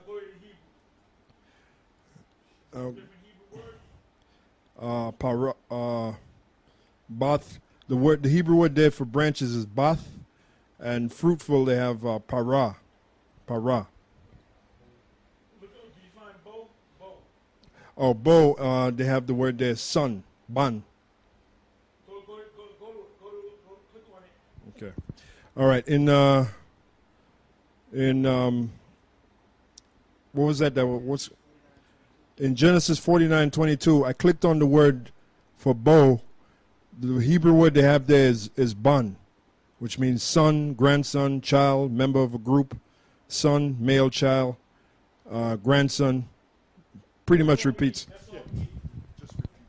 Yeah, so now in Ezekiel, the 31st chapter, it mentions bows as actual bows, but it's actually talking about people. Because just as trees give off apples, and to grow more apple trees, you take the seed out, the same thing with men. So men could also be known as trees. So when they hid themselves among the trees, they hid themselves among them other philosophies. Just like you got Jake that's in the Islam, they learn that language. They shave make their beards. They shave their beards. They grow their beards like the Middle Eastern Arabs, Ishmaelites. They wear the clothing. They walk like them. They act like them, like an Ephraimite. You see a damn Ephraimite that gets all into that Islam, you actually think he's a real Arab. Go ahead. It says, and all the fowls of heaven made their nests in their bowls, and under his branches did all the beasts of the field bring forth their young, and under his shadow dwelt all great nations. Thus was he fair in his greatness, and the length of his branches, for his roots was by great waters. This is talking about Adam, or the Adamites, because he was greater than all the trees. Go ahead. The cedars in the garden of the Most High could not hide him. What garden is it talking about? Wasn't they kicked out of the garden? So why is a garden written in the book of Ezekiel when they got kicked out of the garden so many thousands of years ago? Because Ezekiel's referring back to the garden and to Adam. He's not mentioning Adam. Go ahead. The cedars in the garden of the Most High could not hide him. The fir trees were not like his bows. The Hamites, even though Ham is dark brown, woolly hair, but we're not Hamites. We got a different spirit than the Hamites. Go ahead. And the chestnut trees were not like his branches, nor any tree in the garden of the Most High was like unto him in his beauty. I have made him fair by the multitude of his branches, so that all the trees of Eden that were in the garden of the Most High envied him. Yeah, so the nations envied us, man. Now let's go back to Genesis. This is the book of Genesis, chapter 3, and verse 7. And the eyes of them both were opened, and they knew that they were naked, and they sewed fig leaves up together and made themselves aprons. And they heard the voice of the Lord power walking in the garden in the cool of the day. And Adam and his wife hid themselves from the presence of the Lord power amongst the trees of the garden. And the Lord power called unto Adam and said unto him, Where art thou? And he said, I heard thy voice in the garden, and I was afraid, because I was naked, and I hid myself. And he said, Who told thee that thou wast naked? Hast thou eaten of the tree whereof I commanded thee that thou shouldest not eat? So you know it's not talking about an actual tree, that he ate an apple. Go ahead. And the man said, The woman whom thou gavest to be with me, she gave me of the tree, and I did eat. And the Lord power said unto the woman, What is this that thou hast done? And the woman said, The serpent beguiled me, and I did eat. And the Lord power said unto the serpent, Because thou hast done this, thou art cursed above all cattle, and above every beast of the field. And upon thy belly shalt thou go, and dust shalt thou eat all the days of thy life. Now we know it's not talking about an actual snake, because snakes don't eat dust. It's talking about Esau. Before he was known as Esau, he was basically just the devil that came in a physical form. Then he came as Cain, then he came back as Esau. because the people that came out of, or the tribe or the clan that came out of Cain was destroyed in that flood. There were no more so-called white people, Edomites. So the Most High had to bring them back again, in the form of what? Through Isaac and Rebekah. All right, read that again. It says, and he said, I'm sorry. It says, and the Lord said, and the Lord power said unto the serpent, because thou hast done this, thou art cursed above all cattle, and above every beast of the field. Upon thy belly shalt thou go, and dust shalt thou eat all the days of thy life. Yeah, in that confused state, that caveman, pro-magnum man state. Well, you got Job 30. Go ahead. Job chapter 30, verse. And this is the only way. That's why these churches can't understand this book, because this book is not written like a textbook. All right, go ahead. Job 30 and 1. But now they that are younger than I have me in derision, whose fathers I would have disdained to have set with the dogs of my flock. Yea, whitherto might the strength of their hands profit me, and whom old age was perished. For want and famine they were solitary, fleeing into the wilderness in former time, desolate and waste, who cut up mallows by the bushes. And that was the state that they were put in. That's when that curse came upon them. Upon thy belly thou shalt go. Now when Esau came on the scene, it came on the scene later in history, because everybody knows the story of these Edomites, these devils that were living up in the caves and living like cavemen and cave women. Go ahead. And juniper roots for their meat. They were driven forth from among men. They cried after them as after a thief. They were driven forth from among the dark nations. And they said, get out of here, you damn thief. And that's what the nations are saying right now. They're saying, get out of here, you damn thieves. Go ahead. To dwell in the cliffs of the valleys, in caves of the earth, and in the rocks. That's why if a so-called white man commits a crime, when you call the police, you say it was a white guy, he had blonde hair, blue eyes, he was 6'1", he weighed about 200 pounds, 180 pounds. So where they say, oh, a Caucasian of this height, of this stature, and so forth. Now, what does the word Caucasian mean? It means cave dweller. Now, does that mean you got these Edomites going back to caves? No. That means that their origins go back to the caves. Really, their origins don't go back to the caves, but they were put in the caves. So they think that that's their beginning. At one time, they were upright. They spoke Hebrew. Esau spoke Hebrew. He didn't speak English. He didn't speak with an English accent. He didn't speak German. He spoke Hebrew, because both his parents spoke Hebrew. His brother spoke Hebrew. So they lost that. They went to a point where they were glutton. Go ahead. Among the bushes they brayed, under the nettles they were gathered together. Yea, they were children of fools, yea, children of base men. They were viler than the earth. That's right. Now let's go back to where we left off in Genesis. What verse are we in? How many verses do we have before it ends? 24:10. All right, we might not finish the whole thing, but we'll read a couple more verses. Go ahead. And the Lord power said unto the serpent, because thou hast done this, thou art cursed above all cattle, and above every beast of the field. Upon thy belly shalt thou go, and dust shalt thou eat all the days of thy life. And I will put enmity between thee and the woman, and between thy seed and her seed. It shall bruise thy head, and thou shalt bruise his heel. Basically, that goes back to what? That hatred between us and Esau. Even though we came out of the same womb of Rebekah, it said that we were fighting against each other, because that's our nature against Esau. Two manner of people. Now you got these Jakes out there, these Israelites, these lost Israelites out there trying to save Esau. They're not in their right mind. These Israelite groups out there trying to save Esau, they're not playing with a full deck. Stay away from them, man. Go ahead. It says, unto the woman he said, I will greatly multiply thy sorrow and thy conception. And sorrow thou shalt bring forth children, and thy desire shall be to thy husband, and he shall rule over thee. Now you got these Edomites, these doctors with all their technology. They can't come up with a drug to stop the labor pains. They can't give you the $1,000 pill that'll stop the labor pains, man. I don't give a damn what you do.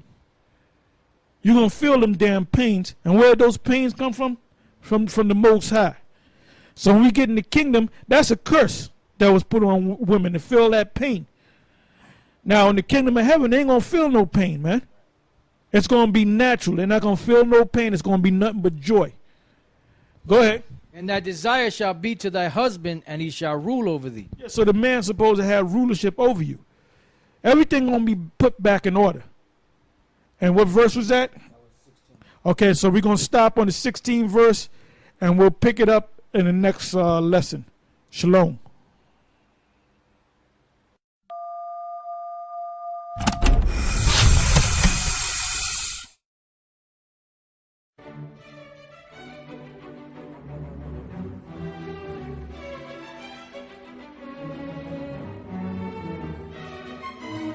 Shalom, and welcome once again to Elders GMS, giving all praises to Yahweh Hashem Yahweh Shai.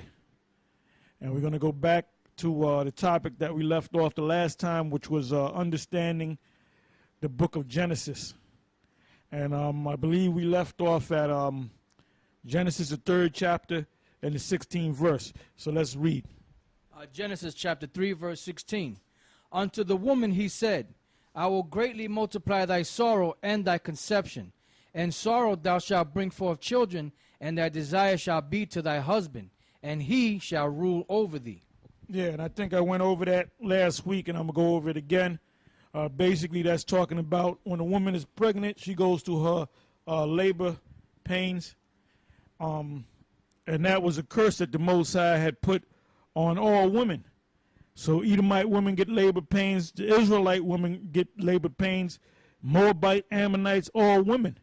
And that goes to show you that all people come out of Adam. All right? And then it goes on to speak about how thy desire shall be to thy husband, and he shall rule over thee. Rule over thee meaning he's going to have dominion over thee. All this 50-50 nonsense, man. He's going to have dominion over me, over you. Now, in the kingdom of heaven, everything that we read about is everything's going to be put back in order as soon as this damn devil goes down. All right? You got something? 1 Corinthians chapter 11, verse 3. But I would have you know that the head of every man is Christ, and the head of the woman is the man, and the head of Christ is the Most High. And that's it. That's plain and to the point. Like I said, order's going to be restored when the Most High established the kingdom and established his people, the nation of Israel.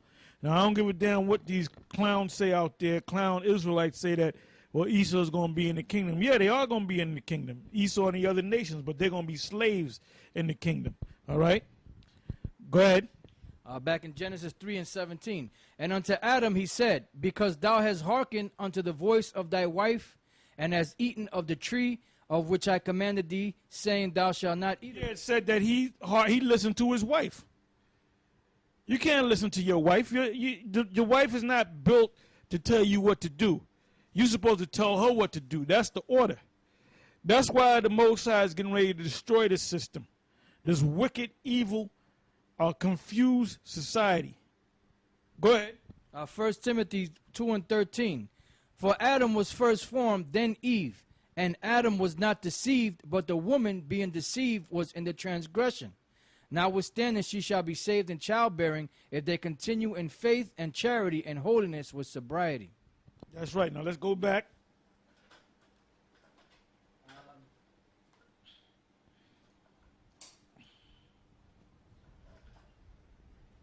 Go ahead. Okay. This is back in Genesis 3 and 17. And unto Adam he said, because thou hast hearkened unto the voice of thy wife, and hast eaten of the tree of which I commanded thee, saying, thou shalt not eat of it, cursed is the ground for thy sake. In sorrow shalt thou eat of it all the days of thy life. Thorns also and thistles shall it bring forth to thee, and thou shalt eat the herb of the field. In the sweat of thy face shalt thou eat bread, till thou return unto the ground. For out of it was thou taken, for dust thou art, and unto dust shalt thou return. And Adam called his wife's name Eve, because she was the mother of all living.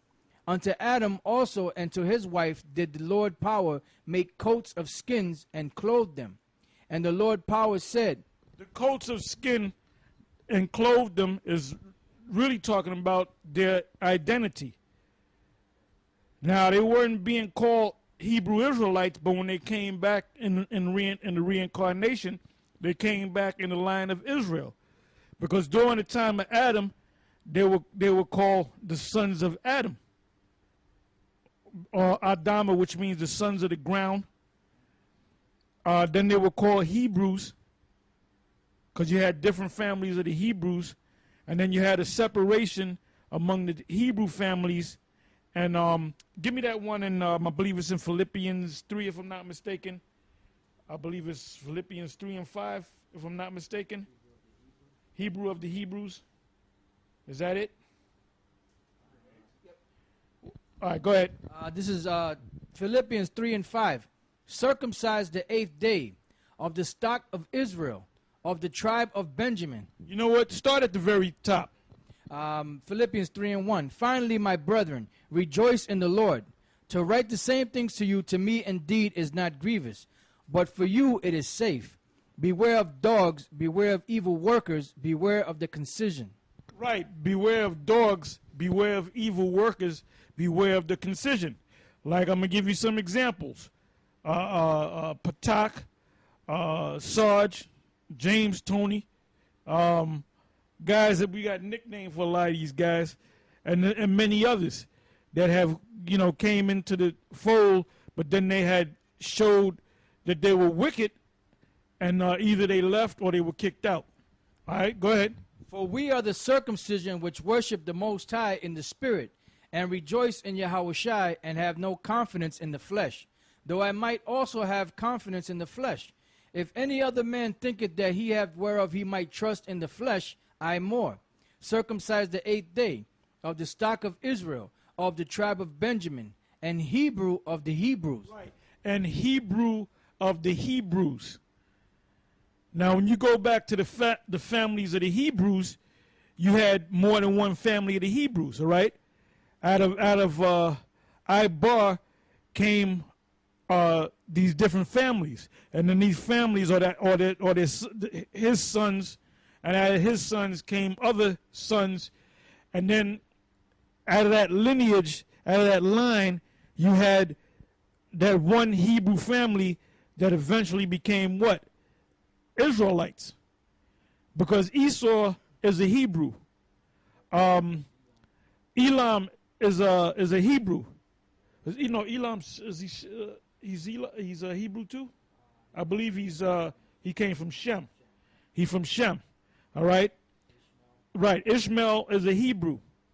Moab, Ammon are Hebrews. So you had the sons of Torah are Hebrews. The two brothers of Abraham are Hebrews. So you had a lot of Hebrew families. So when Paul said, I am a Hebrew of the Hebrews, meaning he wasn't a Edomite Hebrew, he wasn't a Moabite Hebrew, Ishmaelite Hebrew, he was a Hebrew Israelite. So we call ourselves Israelites, but we also call ourselves Hebrew Israelites. All right, go ahead. And Hebrew of the Hebrews, as touching the law, a Pharisee. Yeah, because you got guys saying that if you're a Pharisee, you're wicked. Now, Paul just said, as touching the law, a Pharisee. Paul called himself a Pharisee. So is Paul wicked? Pharisees and scribes were officers going back 2,000 years ago and before. Scribes wrote things down. You had the Levitical priests and so forth. But then you had guys people in that office, or Israelites in that office, that were just plain wicked. Go ahead. Concerning zeal, persecuting the church, touching the righteousness which is in the law, blameless. Okay, now let's go back to where we left off. This is back in Genesis 3 and 21. Unto Adam also and to his wife did the Lord power make coats of skin and clothe them. And the Lord power said, behold. Yeah, the coats of skin and clothed them is talking about their identity. Now, we did a special on last week on the GMS in Transit entitled, I think it was Ezekiel the 38th chapter. Was Ezekiel the 37th chapter. And basically there's a verse in there, we don't have to go into it, where it tells you about dry bones and flesh coming on those bones. Well, that's our identity of who we are. So the Most High did make a difference between the Israelites, the Edomites, the Moabites, the Hamites, and so forth. All right? Go ahead. Jeremiah 17:4. And thou even thyself shalt discontinue from thine heritage that I gave thee, and I will cause thee to serve thine enemies in the land which thou knowest not, for you have kindled a fire in my anger which shall burn forever.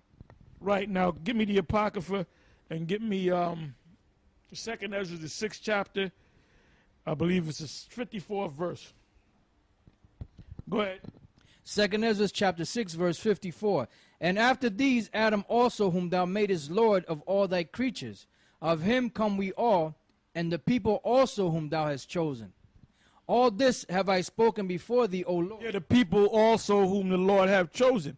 So out of all these different people that came out of the line of Adam, there was only one group of people that the Most High had chosen. So who's going to be in the kingdom? The ones that the people that the Most High chose, which is us, the Israelites. Go ahead. And this have I spoken before thee, O Lord, because thou madest the world for our sakes. Our sakes is talking about who? The Israelites, the chosen. The Most High made the world for our sakes. Go ahead. As for the other people which also... How can you not understand that? As for the other people, who are the other people? The Edomites, the Moabites, the Ammonites, the Hamites, the Japhites, the Elamites, right, the Ishmaelites, and all the other nations. Go ahead. As for the other people which also come of Adam, thou hast said that they are nothing, but be like unto spittle, and hast likened the abundance of them unto a drop that falleth from a vessel. And now, O Lord, behold, these heathen, which have ever been reputed as nothing, have begun to be lords over us, and to devour us. But we thy people, whom thou hast called thy firstborn, thy only begotten, and thy fervent lover, are given into their hands. If the world now be made for our sakes, why do we not possess an inheritance with the world? How long shall this endure? That's right. That's right. Go ahead. Back in Genesis chapter 4, verse 22. And the Lord power said, Behold, the man is become as one of us, to know good and evil.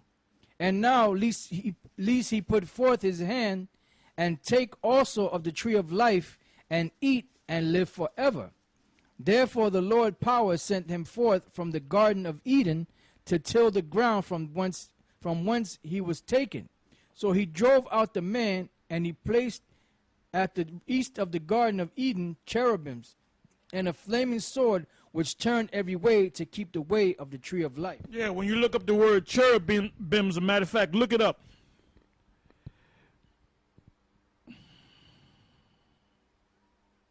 And there's a difference between the word cherubims and seraphims. All right? Yeah, the Hebrew word there for cherubim is karawab, which means cherub, cherubim, an angelic being, as guardians of Eden, as flanking God's throne, as an image from hovering over the ark of the covenant, as the chariot. They have Jehovah, but you know his name is Yahweh. Cherubim, in the theology of the Hebrews, a being of a sublime and celestial nature, in figure compounded of that of a man, an ox, a lion, and an eagle. That's pretty much it. Yeah, so it's a mighty one, a mighty angel. Go ahead. Genesis 4:1. And Adam knew Eve his wife, and she conceived and bare Cain, and said, I have gotten a man from the Lord. And she again bare his brother Abel, and Abel was a keeper of the sheep, but Cain was a tiller of the ground. Yeah, now, one thing that is important is that you look up these words. And a good tool to use is you got the blue letter. But like I said, the blue letter is a good tool to use, but it goes off at times. So sometimes you have to go to the Ben Yehudi. Sometimes you have to go to the different Bible dictionaries, and you have to kind of filter it out through the spirit, through your spiritual filter, which the Most High is working with you. It tells you in Revelation, I believe it's the 3rd chapter, the 19 verse on down. It says how the Most High going to sup with us. So it's the Most High, Yahweh Shai, the Spirit of Yahweh Shai, and the Most High that come to you, Yahweh Shai come to you in the Spirit and guide you to get these understandings as well. And the Most High set us up to bring you this understanding too. All right? Read that again. Right, it says, Genesis 4:1, and Adam knew Eve his wife, and she conceived and bare Cain, and said, I have gotten a man from the Lord. Now, when you look up that word Cain, it means like a dagger, the head of a spear, something that sticks you and kill you, thrusts you and kill you. Go ahead. It says, and again bare his, and she again bare his brother Abel. And Abel was a keeper of the sheep, but Cain was a tiller of the ground. And Abel, when you look that up, they'll give you a couple of different definitions. And loosely translated, it means transitory. Now, when you go to the blue letter, I think it's a different definition. What was the other definition? Well, breath is somewhat close, because what is a breath when you break it down? A breath comes out of your mouth in the cold. You see it through the cold in the air, and then it disappears. So breath is what? Also transitory. That's where you get the word transit. Like the bus system, the train system, they're all called transit because you're waiting to get on this train or this bus, and it comes for a couple of seconds, you get on there, and it goes. That's why if you run, you'll miss the bus or you'll miss the train, because it's transitory. All right? Excuse me, to back up Elder Tar, it's in the blue letter too. And you'll see it. It says, commonly used of anything transitory, evanescent, frail.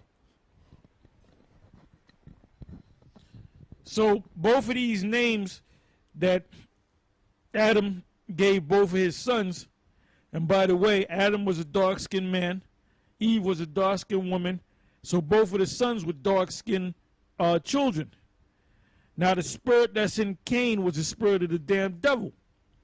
So when Cain came back, or his line came back, because his line was killed during the flood, his spirit came back in the form of Esau.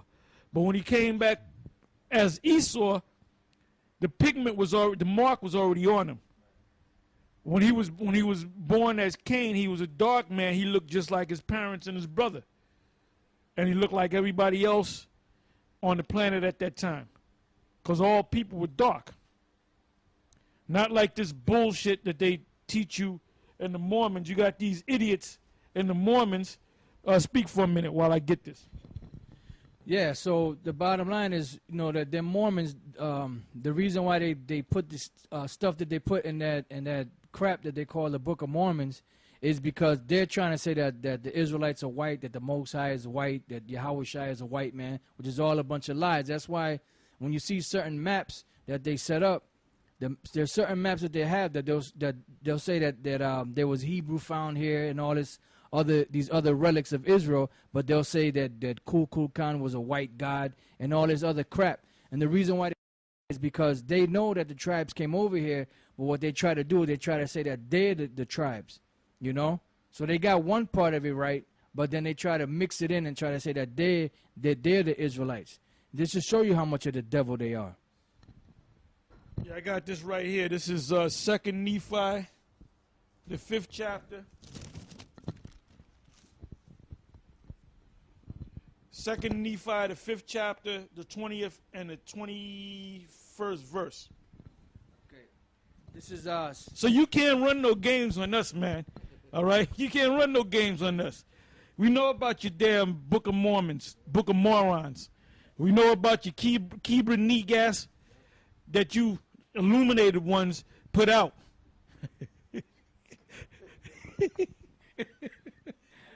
Yeah. 2 Nephi 5:20. It says, "Wherefore the word of the Lord was fulfilled, which he spake unto me, saying that inasmuch as they will not hearken unto thy words, they shall be cut off from the presence of the Lord. And behold, they were cut off from his presence. And he had caused a cursing to come upon them, yea, even a sore cursing, because of their iniquity. For behold, they had hardened their hearts against him, and they had become like unto a flint. Wherefore, as they were white and exceedingly fair and delightsome, that they might not be enticing unto my people, the Lord power did cause a skin of blackness to come upon them." Now that's totally contrary to the scriptures. Because when you turn white, that's a curse of leprosy. Give me the book of Numbers 12 and 10. And then give me, what is that, Leviticus, the 13th chapter. Round about, I believe it was like the 30-something verse. Around there. Okay. So the truth is coming out on you damn devils, man. Yeah, because the brothers mentioned Mormon. This is from Wikipedia, Mormonism and Freemasonry. It says the relationship between Mormonism and Freemasonry began early in the life of Mormon founder Joseph Smith, as his older brother and possibly his father were Freemasons. Now remember what this guy Albert Pike said. He said that Freemasonry is basically witchcraft. So there you go. It says Joseph Smith Jr., as his older brother and possibly his father were Freemasons, while the family lived near Palmyra, New York. Nevertheless, in the late 1820s, the Western New York religion, or the Western New York region, was swept with anti-Masonic fervor. And the Book of Mormon, a foundational religious book published by Smith in 1830, is generally considered to reflect that anti-Masonic sentiment by condemning what is portrayed or portrays as oath-bound conspiratorial organizations. So basically they're telling you here that the Book of Mormon really came out of Masonry. Now, Masonry, like I said, if you go back to what Albert Pike said, which he was considered, what's the word? He was considered the champion, for lack of a better term, of Masonry. He said that Masonry is witchcraft. So this book, the Book of Mormon, came out of Joseph Smith, who Joseph Smith himself was a Freemason. So there you go. Yeah, so, you know, everything that you devils, that's part of that flood that you put out to deceive Israelites. Because you got a lot of the Latin tribes and a lot of simple-ass Negroes that's down with that nonsense, the Latter-day Saints, which they don't even know their book. You know, you can deal with any of those clowns out there, whether they Jehovah's Witness, Seventh-day Adventists, Mormons, the Rastafarians, Islam, and you can destroy them with their own knowledge because they're not even deep in their own book. All right? But we'll find that later, you know, unless you got it. You got it? All right, go ahead. Mark it down, brother. Give me a pen. Mark it down. Put down God made more niggas.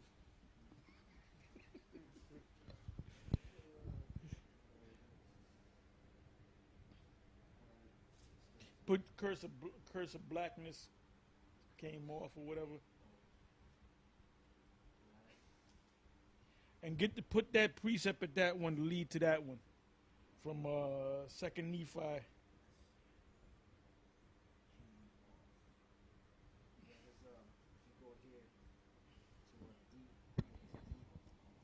It's that's one thing about that book. They put the precepts up in there. All right. All right, go ahead and read that. All right, this is 3rd Nephi chapter 2 verse 14. And it came to pass that those Lamanites who had united with the Nephites. First of all, there's no such thing. Look up put the word Lamanites in there. The hell did Lamanites come from? Ain't no such thing as Lamanites, man. When you go to the table of nations and when you go to the books of the Chronicles, there's no such people as Lamanites. And for that matter, there's no such people as Nephites. So that's more madness that the illuminated ones put out to confuse the people. But like it says in Matthew 24, they're not going to deceive the very elect. If it were possible, they would deceive the very elect, but it's not possible. So all that stuff is nothing to us. We just, you know, you just like pushing the fly off you, man. Yeah, in Wikipedia, Lamanite, it says, according to the Book of Mormon, a Lamanite is a member of a dark-skinned nation of indigenous Americans that battle with the light-skinned Nephite nation. Although mainstream archaeologists, geneticists, and historians do not recognize the existence of Lamanites. And yeah, reading it again, it says Lamanite from the Wikipedia Free Encyclopedia. According to the Book of Mormon, a Lamanite is a member of a dark-skinned nation of indigenous Americans that battle with the light-skinned Nephite nation. Although mainstream archaeologists, geneticists, and geneticists and historians do not recognize the existence of Lamanites, adherents of the Latter-day Saint movement typically believe that the Lamanites comprise some part, if not the entirety, of the indigenous peoples of the Americas and the Polynesian people. You know what? Hold that tab up there because I want to get a copy of that. We're going to get into this downtown too. Like this stupid idiot Bubble-Eyed Blackfish that clearly sold out. You know, he sold out, Comfy sold out, and you don't see Comfy no more because everybody knows he sold out, you know? And then everybody knows that Bubble-Eye sold out. And the new guy that sold out was this guy, General Yohana. That's another sellout, man, okay? And the Most High set us up to reveal all these sellouts, okay? Go ahead. Yeah, it says the Book of Mormon describes the Lamanites as descendants of Laman and Lemuel, two rebellious brothers of a family of Israelites who crossed the ocean in a boat around 600 BC. Their brother Nephi founded the Nephite nation. The Lamanites reputedly gained... This is total bullshit. This is some bull. I'm gonna say it like what's her name? Sloane. You know, in the movie Bamboozled. This is some bullshit. All right. You can't just be of a certain line of Israelites or Hebrews, and all of a sudden you decide to make up your own nation. Like I decided to make up a nation called the Taharites. You can't do that. The nations are already established. So this book here, the Book of Mormon, is a joke, man. That's a real joke. Okay? We don't got to do no more reading on that, man. I'll probably get a copy of it, and we'll go into it later today. And then we'll get the icon books. You got to bring them icon books out, too. Go ahead. This is 3rd Nephi 2 and 14. Boy, them Edomites, they better get out of town, man, because we're going to get them today. Go ahead. It says, and it came to pass that those Lamanites who had united with the Nephites were numbered among the Nephites, and their curse was taken from them, and their skin became white like unto the Nephites. And their young men and their daughters became exceedingly fair, and they were numbered among the Nephites and were called Nephites, and thus ended the 13th year. Basically, they were cursed with blackness, but when they got their act together, the Most High brought them back to being crackers all over again, right? Were you holding? All right, go ahead. Numbers chapter 12, verse 10. And the cloud departed from all And behold, Miriam was leprous, white as snow. And Aaron looked upon Miriam, and behold, she was leprous. And Aaron said unto Moses, Alas, my Lord, I beseech thee, lay not the sin upon us, wherein we have done foolishly, and wherein we have sinned. And let her not be as one dead, of whom the flesh is half consumed when he cometh out of his. Yeah, so he didn't praise the Lord. Oh my goodness, she became a Nephite. That was a curse. Go ahead. He said, let her not be as one. And now, who both came against Moses? Aaron and Miriam, right? But who received the curse? Miriam. Why do you think Miriam got the curse put on her ass? Because she's a woman. Go ahead. It says, let her not be as one dead, of whom the flesh is half consumed when he cometh out of his mother's womb. And Moses cried unto the Lord, saying, Heal her now, O power. By the way, Esau came out of his mother's womb like that, half dead. Not looking right. Go ahead. I beseech thee. And the Lord said unto Moses, If her father had but spit in her face, should she not be ashamed 7 days? Let her be shut up from the camp 7 days, and after that let her be received in again. And Miriam was shut out from the camp 7 days, and the people journeyed not till Miriam was brought in again. And afterward the people removed from Hazeroth. Yeah, and you black-ass women, man, we're going to do that too in the wilderness when you act up. We're going to shut you out. We're going to put you out there in the woods by yourself. You're going to hear all those wolves in the background, different animals and whatnot, and you're going to bug out. And then when you come back, if you make it back in one piece, you know, if a wolf don't get your ass, or some animal or something, or you don't get, or some mountain lion eat your ass, then when your ass come back in, you're going to be in order, all right? And we're going to do that to you nigga women. We're going to put you out of the woods. We're going to leave you out there for a week, all right? So you better know how to eat the right beetles and shit and know how to goddamn survive. Go ahead. If this is Leviticus 13 and 29. If a man or woman have a plague upon the head or the beard, then the priest shall see the plague, and behold, if it be in sight deeper in the skin, and there be in it a yellow thin hair. Yeah, that's called blind hair. And they got a saying, blinds have, blinds have more fun? Well, it ain't fun being cursed with leprosy. There's nothing fun about that. Go ahead. And if it be in sight deeper than the skin, and there be in it a yellow thin hair, then the priest shall pronounce him unclean. It is a dry scald, even a leprosy upon the head or beard. Go ahead. And the priest looked on the plague, and if the priest look on the plague of the scald, and behold, it be not in sight deeper than the skin, and that there is no black hair in it, then the priest shall shut him up that hath the plague of the scald 7 days. And in the 7th day the priest shall look on the plague, and behold, if the scald spread not, and there be there be in it no yellow hair, and the scald be not in sight deeper in the skin, he shall be shaven, but the scald shall he not shave, and the priest shall shut him that had the scald 7 days more. And in the 7th day the priest shall look on the scald, and behold, if the scald be not separated in the skin, nor be in sight deeper than the skin, then the priest shall pronounce him clean, and he shall wash his clothes and be clean.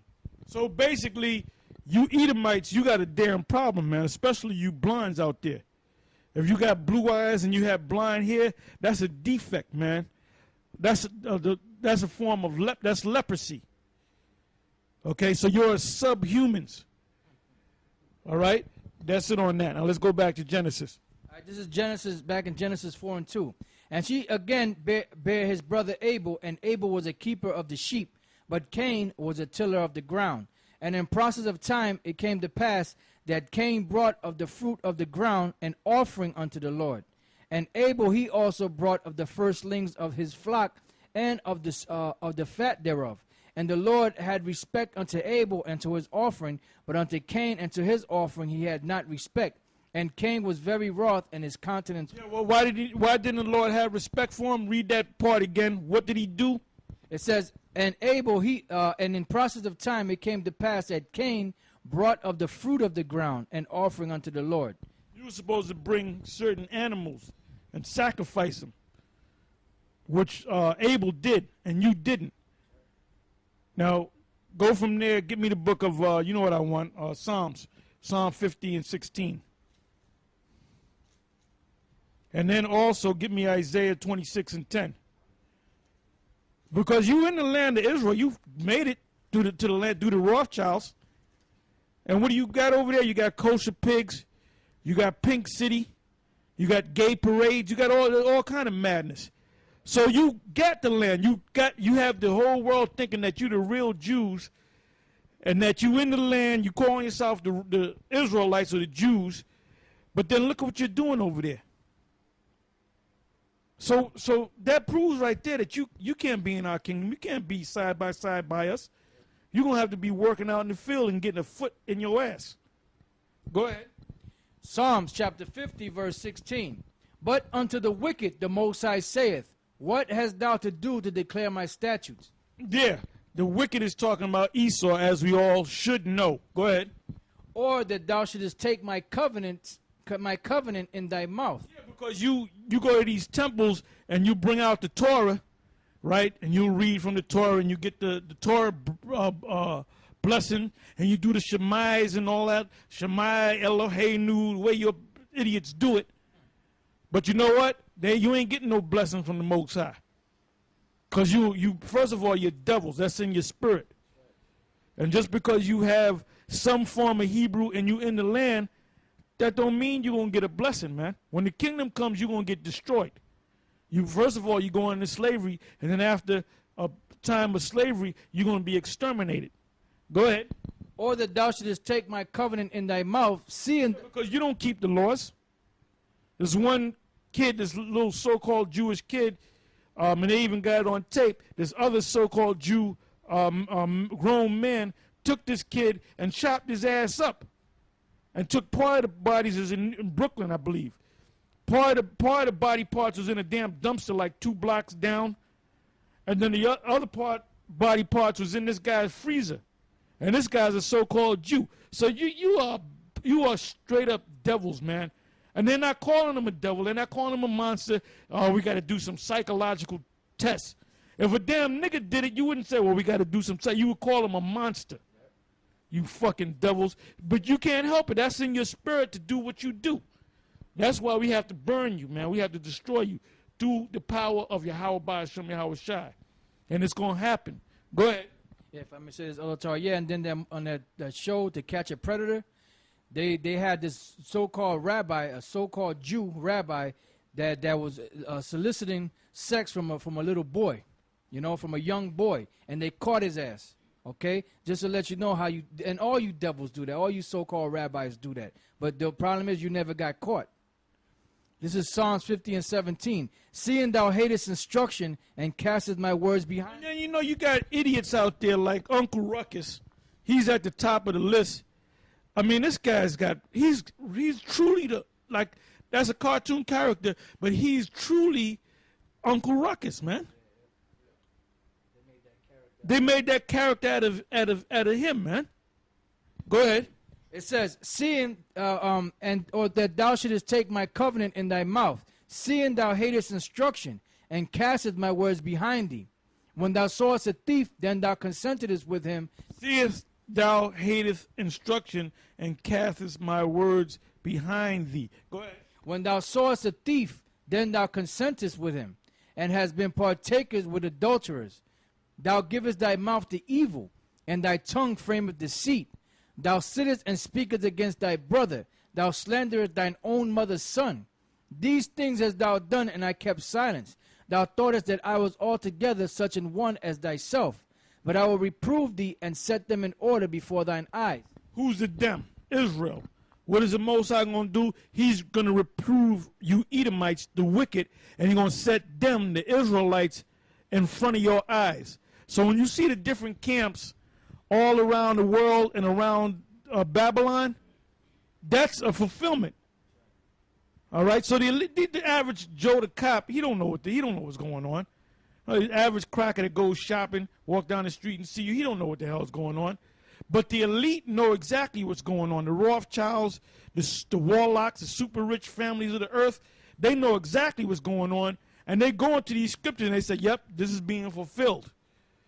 So what they're doing now, they're going to certain guys and paying them off. And these guys are not men of the Lord anyway. They're actors, like this guy, General Yohana. What's this other dude? This other Bubble-Eyed Blackfish. What's the other dude? Zabak. You know, them guys are all paid off, man. Now, I'm telling you that y'all all got paid off. Now, you prove me wrong. Go ahead.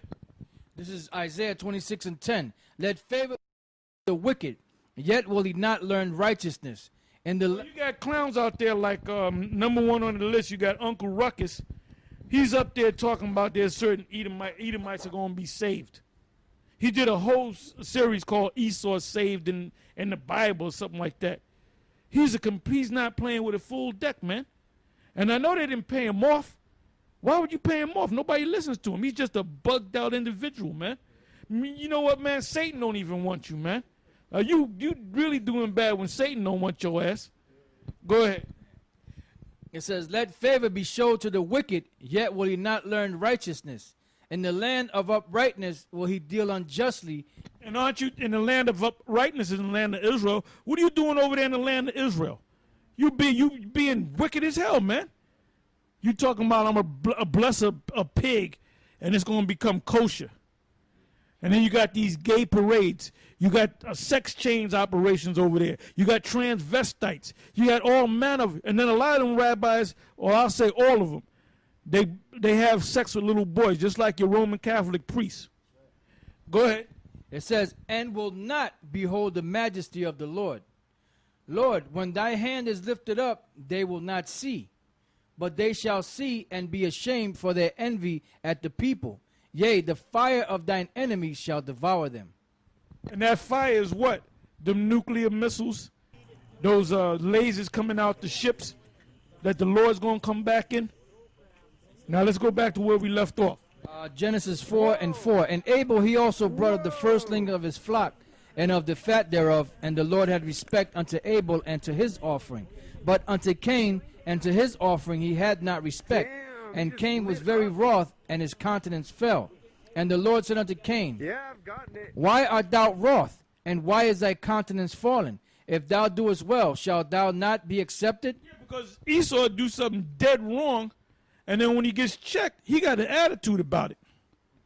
That's why he has to be destroyed. That's why he has to be liquidated. That's why he has to be exterminated. Go ahead. Like brothers in one of them camps, this cop came up, and them brothers, I saw the video, one of the GMS camps out there, I believe in the Midwest, Mississippi, one of them places out there, and they were getting to this damn cracker cop so damn bad, man. Even the devil cop had to pick up the sign and look behind it, you know? And he was getting all messed up. He said, you know, I'm going to really listen to these guys and show them that they going off. And them brothers were getting into that damn devil. I know when that devil went home, he couldn't go to sleep. He couldn't go to sleep. Go ahead. It says, if thou doest well, shalt thou not be accepted? And if thou doest not well, sin lieth at the door. And unto thee shall be his desire, and thou shalt rule over him. Yeah, thou shalt rule over him is talking about the spiritual demon Satan. That's your daddy, man. The spiritual demon Satan. Go ahead. And Cain talked with Abel his brother. And it came to pass, when they were in the field, that Cain rose up against Abel his brother and slew him. And the Lord said unto Cain, where is Abel thy brother? And you know, you always like to talk about the first man on the top of the Himalaya mountains, the first man in space, the first man to hit so far on the bottom of the sea, the first man that did this. Well, guess what? You're the first damn murderer, man. Go ahead. And the Lord said unto Cain, where is Abel thy brother? And he said, I know not. Am I my brother's keeper? And he said, what hast thou done? The voice of thy brother's blood crieth unto me from the ground. And now art thou... Now, what does that mean? What does that mean? Give me Revelation, the 6th chapter, and I believe it's the 9th verse. Go ahead. Revelation chapter 6, verse 9. And when he had opened the 5th seal, I saw under the altar the souls of them that were slain for the word of the Most High. So when did that happen? Go back 2,000 years ago. when they slain the apostles.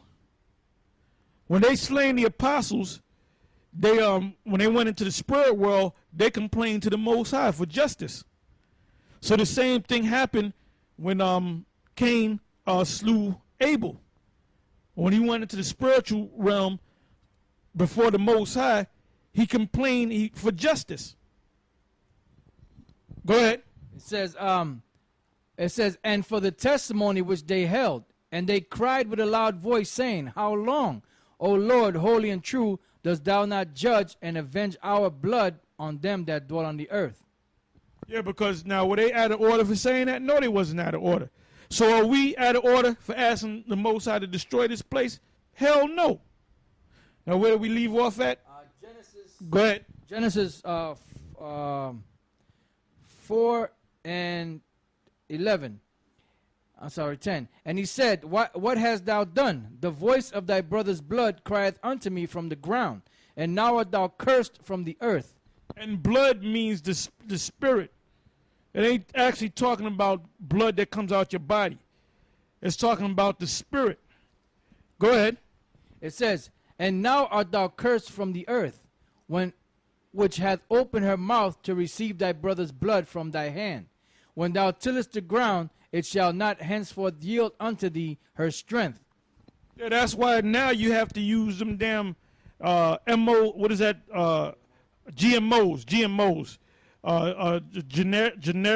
genetically modified organisms. So when you eat corn, it's not real corn. When you eat a chicken, it's not a real chicken. That's why you're sick all the goddamn time. Because you're eating this bad. You're not eating real food. Is like medicine, man. Especially when you eat herbs, when you eat vegetables, when you eat apples and so forth. Like I'm gonna give you an example. I believe it's in Daniel the 2nd chapter, where Daniel did this experiment. I believe he took 10 men to eat the king's food, and then 10 men to eat pulse, which is vegetables. And the ones that ate the pulse was, you don't know what it is exactly, I believe it's the 2nd chapter. All you got to do is put the word pulse right in the box up there. You see that? Yeah, the box. It's in the 1st chapter. I'm sorry, it's in the 1st chapter. All right, go ahead. Was it 10? Yeah. All right, go ahead. This is Daniel chapter 1. And key on that word, Daniel 1 verse 10. Key on the word pulse. Let's see what the Hebrew word there is. Go ahead. I'll start at 9. Daniel 1 and 9. Now the Most High had brought Daniel into favor and tender love with the prince of the eunuchs. And the prince of the eunuchs said unto Daniel, I fear my lord the king, who hath appointed your meat and your drink.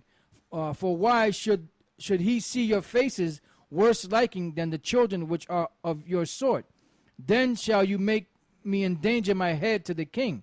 Then said Daniel to Melzar, whom the prince of the eunuchs had set over Daniel, Hananiah, Mishael, and Azariah. Which is their Babylonians' names was Shadrach, Meshach, and Abednego. Go ahead. Prove thy servant, I beseech thee, 10 days, and let them give us pulse to eat and water to drink. Then let our countenances... That's why I'm always drinking water. And I never get sick, you know? And I eat a lot of vegetable. I eat that meat too, but I like to eat a lot of vegetables, man. You know? You never get sick. Go ahead. It says, Then let our countenances be looked upon before thee, and the countenance of the children that eat of the portion of the king's meat. And as thou seest, deal with thy servants. So he consented to them in this manner, and proved them 10 days. And at the end of the 10 days, their countenances appeared fairer and fatter in flesh than all the children which did eat the portion of the king's meat. Thus Melzar gave the portion of their meat and the wine that they should drink, and gave them pulse. Yeah, so they were eating that rich food. You know, the king got that money and that power. He's going to eat that rich food. Royal dainties. All right? Go ahead. Yeah, in Daniel 1 and 12, we're going to look at the word pulse in the Hebrew. The word there is zara'ain. Zara'ain, which means vegetables. Vegetables, herbs, vegetable food. Yeah, that's pretty much it. That's it. You know, and Jake, they have a lousy diet, man. You know, they eating that crap, nothing but goddamn crack, man. Crap all day.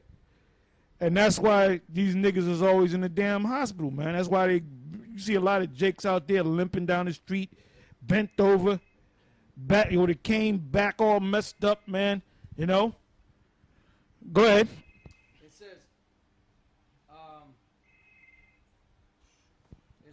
When thou tillest the ground, it shall henceforth yield unto thee.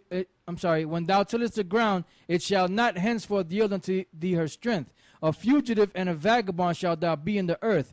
And Cain said unto the Lord, my punishment is greater than I can bear.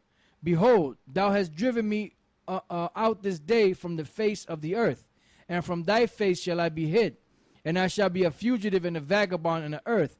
Right, a fugitive and a vagabond upon the earth. That means you escape injustice.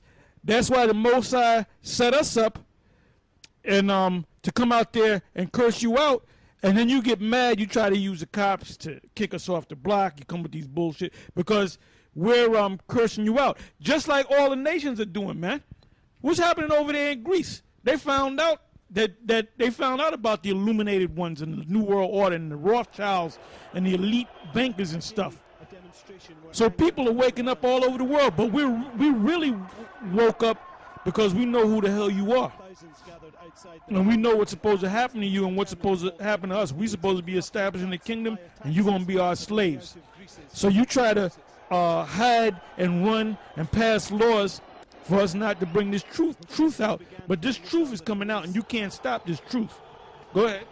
This is Wisdom of Solomon, chapter 2, verse 14. He was made to reprove our thoughts. He is grievous unto us, even to behold. For his life is not like other men's. His ways are of another fashion. We are esteemed of him as counterfeits. He abstaineth from our ways as from filthiness. He pronounceth the end of the just to be blessed, and maketh his boast that the Most High is his Father. Let us see if his words be true, and let us prove what shall happen in the end of him. For if the just man be the son of the Most High, he will help him and deliver him from the hand of his enemies. That's exactly what's going to happen. The Most High is going to, we're in the hands of our enemies. Now, if you're in the hands of your enemies, you're not supposed to be trying to save your enemies. Talking about the Most High can save you too. Go ahead. Let us examine him with despitefulness and torture, that we may know his meekness and prove his patience. Let us condemn him with a shameful death, for by his own sayings he shall be respected. Such things they did imagine, and were deceived, for their own wickedness has blinded them.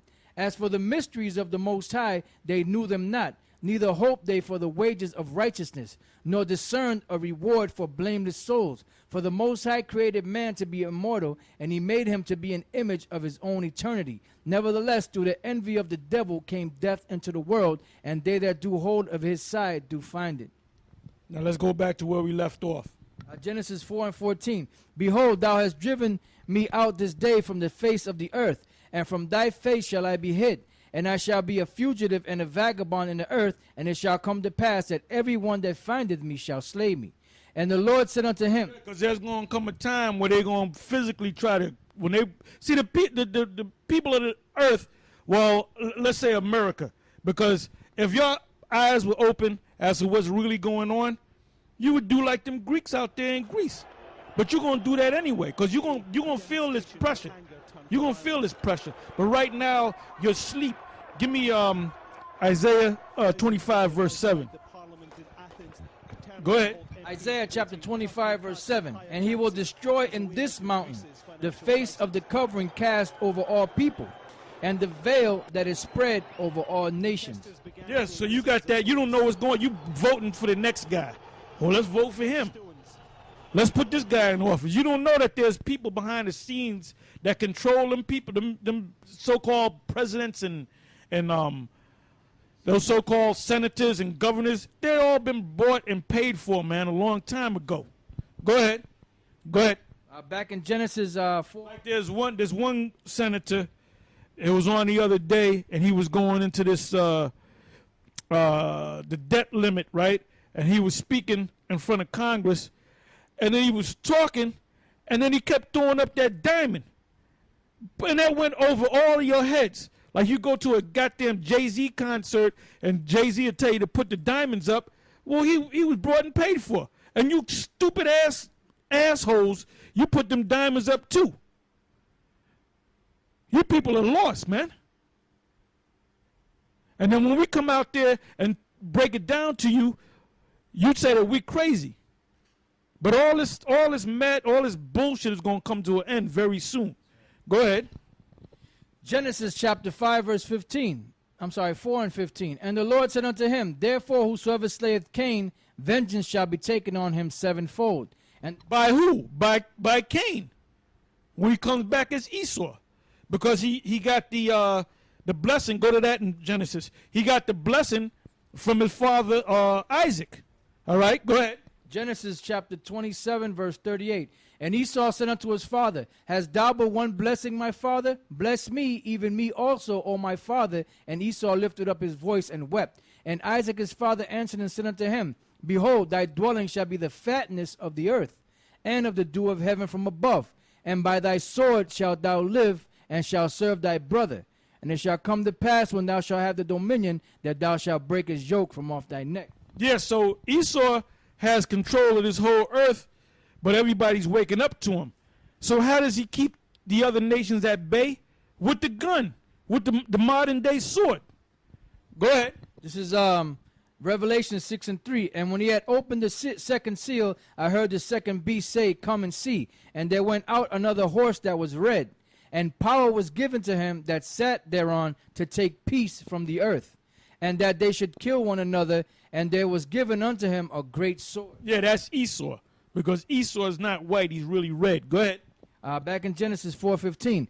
And the Lord said unto him, Therefore whosoever slayeth Cain, vengeance shall be taken on him sevenfold. And the Lord set a mark upon Cain, lest any finding him should kill him. And Cain went out from the presence of the Lord, and dwelt in the land of Nod on the east of Eden. And Cain knew his wife, and she conceived and bare Enoch, and he builded a city, and called the name of the city after the name of his son Enoch. And unto Enoch was born Irad, and Irad begat Methujael, and Methujael begat Methusael, and Methusael begat Lamech. And Lamech took unto him two wives. The name of the one was Adah, and the name of the other Zillah. And Adah bare Jabal. He was the father of such as dwell in tents, and of such as have cattle. And his brother's name was Jubal, and he was the father of all such as handle the harp and organ. And Zillah, she also bare Tubal Cain, an instructor of every artificer in brass and iron. And the sister of Tubal Cain was Naamah. And Tubal Cain, the word Tubal means, now I don't know what the blue letter is going to say, but the word Tubal means like a traveler, a mercenary. And the word Cain means killer, dagger, killing instrument. So Esau, before he takes over a nation, he sends his covert side of his system, which is the CIA, which now they're the fifth branch of the military. Now they're all merging, and they send their covert people in, and then they try to take certain people out. They'll set them up for assassination and so forth, and then the major military comes in with the big artillery. But sometimes it takes a small group of CIA mercenaries or mercenaries that they paid for to go up in there and cause trouble or assassinate the ruler of that land. All right? Yeah, which they changed their name. All right? Go ahead. This is verse 23. And Lamech said unto his wives, Adah and Zillah, Hear my voice, ye wives of Lamech. Hearken unto my speech. For I have slain a man to my wounding, and a young man to my hurt. If Cain shall be avenged sevenfold, truly Lamech 70 and sevenfold. And Adam knew his wife again, and she bare a son, and called his name Seth. For the Most High, said she, hath appointed me another seed instead of Abel, whom. And to Seth, and to him also there was born a son, and he called his name Enos. Then began men to call upon the name of the Lord. Yeah, and the men that called upon the name of the Lord was who? The sons that came out of Seth, on Seth's side. All right, Seth and Enos. Look up the word Seth and Enos.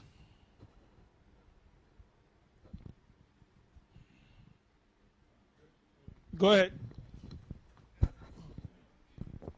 All right, the Hebrew word for Seth is Shath, which means compensation. The third son of Adam by Eve, also Sheth. Compensation means to compensate. You got one thing, it's gone. Like, let's say you have a dog, a puppy that you love. The puppy dies, gets run over by a car or something, or gets old.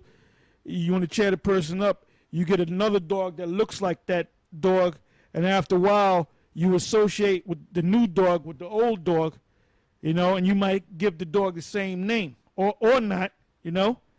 So the same thing when Abel was killed by his brother Cain, his wicked brother Cain, the Most High set up Seth, which that's Abel coming back all over again. All right? So he was there for a minute, went into the spiritual world, and came back again. All right? Yeah, now the word Enos, the Hebrew word there is Anawash, which means Enos, man, son of Seth, or man, basically. Yeah, and these sons that came out of Adam began to call on the Most High. And that wasn't talking about Esau. Esau ain't about the Most High. Go ahead. Number 5. All right, Genesis 5:1. This is the book of the generations of Adam. In the day that the Most High created man, in the likeness of the Most High made he him. Male and female created he them, and blessed them, and called their name Adam, in the day when they were created. And Adam lived 130 years, and begot a son in his own likeness, after his image, and called his name Seth. And the days of Adam after he had begotten Seth were 800 years, and he begat sons and daughters. And all the days that Adam lived were 930 years, and he died. And Seth lived 105 years, and begat Enos. And Seth lived after he begat Enos 807 years, and begat sons and daughters. And all the days of Seth were 912 years, and he died. And Enos lived 90 years, and begat Canaan. It says, and Enos lived after he begat Canaan 815 years, and begat sons and daughters. And all his days of Enos were 905 years, and he died. And Canaan lived 70 years, and begat Mahalalel. And Canaan lived after he begat Mahalalel 840 years, and begot sons and daughters. Yeah, so there's nothing really to break down. They're just giving you the genealogy, and then they're telling you how long they lived. They almost live what's called the full day, which is 1,000 years. And that's the chosen line, all right? Out of that line came the Israelites. Now let's go from there to the 6th chapter. Go ahead. Genesis chapter 6, verse 1. And it came to pass, when men began to multiply on the face of the earth, that daughters were born unto them, that the sons of the Most High. Now who are the sons of the Most High? Didn't it say that they began to call when Seth and Enos came on the scene? That's when men began to call upon the Lord. So what were they called? They were also known as sons of the Most High, because they were calling on the Most High. So that's not talking about angels. You got these idiots that make this thing like some mystical thing where the angels came down. Are the angels the sons of the Most High? Yes. But are men on the earth, a certain group are chosen men on the earth, sons of the Most High as well? Yes. Are we sons of the Most High? Yes. Is Esau a son of the Most High? He's the son of devil. Go ahead. It says that the sons of the Most High saw the daughters of men, that they were fair. And who are the daughters of men? The other nations. Go ahead. It says, and they took them wives of all which they chose. And the Lord said, my spirit shall... Now, because this thing was done, I believe that's Ezra, the 9th chapter, and you can start from the very top. Because you can have concubines of the other nations, you just can't marry them, man. Go ahead. Ezra chapter 9, verse 1. And in the kingdom, we're going to have concubines. Did not, when Esau had us in slavery, sleep with our women? And we knew about it? So you think we ain't going to sleep with them Edomite women? We're going to sleep with them Edomite women, man. Go ahead. Ezra 9 and 1. Now when these things were done, the princes came to me, saying, the people of Israel and the priests and the Levites have not separated themselves from the people of the lands, doing according to their abominations, even of the Canaanites, the Hittites, the Perizzites, the Jebusites, the Ammonites, the Moabites, the Egyptians, and the Amorites. And they have taken of their daughters for themselves and for their sons, so that the holy seed have mingled themselves with the people of... Hold on, there's a separation right there. The holy seed. Who's the holy seed? The children of Israel. Can Esau be of the holy seed? No. Moab? No. Ammon? No. Ham? No. Ishmael? No. Go ahead. So that the holy seed... That's why the Lord is going to destroy. There's going to come a time where the Most High is going to destroy guys like Uncle Ruckus, General Yohana, Comfy, Bubble-Eyed Blackfish, and many others. Zabak, the Most High is going to destroy them guys. And then when you start seeing the Most High destroying them, then you're going to know who are the chosen, just like the fulfillment in the Apocrypha and 2nd Ezra, the 16th chapter. You're going to see who the chosen are, man. Because this thing is, like I said, what's going on in Greece is coming to America. And all hell's going to break loose in America. And then you're going to see them guys for who they are, the guys that I mentioned. Go ahead. It says, so that the holy seed have mingled themselves with the people of those lands. Yea, the hand of the princes and rulers hath been chief in this trespass. And when I heard... Yeah, the top leaders, they were chief in this thing. Like I said, I'm going to say it again. You can have concubines of the other nations, but you can't marry them. Go ahead. And when I heard this thing, I rent my garment and my mantle and plucked off the hair of my head and of my beard and sat down astonished. Then there were assembled unto me every one that trembled at the words of the Most High power of Israel, because of the transgression of those that had been carried away, and I sat astonished until the evening sacrifice. Yep, so he was mad as hell. All right, now let's go back to where we left off. All right, Genesis chapter 6, verse 2. That the sons of the Most High saw the daughters of men. The sons of the Most High are Israel. How do we know that? Yah Shah Allah. Yah-He, Shah, prince. What is another name for a prince? Son of a king. Who's a king? The Most High. Allah is power, God. Son of God. Prince of God. Go ahead. Saw the daughters of men, that they were fair, and they took them wives of all which they chose. And the Lord said, my spirit shall not always strive with man, for that he also is flesh, yet his days shall be 120 years. There were giants in the earth. And now remember when we read in the 5th verse, 5th chapter, that Adam lived to be 930. We didn't read about Methuselah. Methuselah lived to be 969. Some of them lived to be 900, 905, 800, and 50, 890, so forth and so on. So the Most High cut that down. There's something inside of your body, a gland in your body, or organ in your body that the Most High can tap into and make you live to be 900 years old, make you live to be 1,000 years old. So the Most High, Yahweh Ba'ashem Yahweh Shai, tapped into that body and switched it to 120. Now this devil Esau, he trying to make it with his science to have people live to be 500. People can't live to be 500, man. Only the Most High can do that. The Most High can tap into your body and make you live to be 500 years old. and be in health too. And be 349 years old and being perfect and run up a daggone hill. So this devil Esau is trying to be like the Most High. He ain't gonna be like the Most High.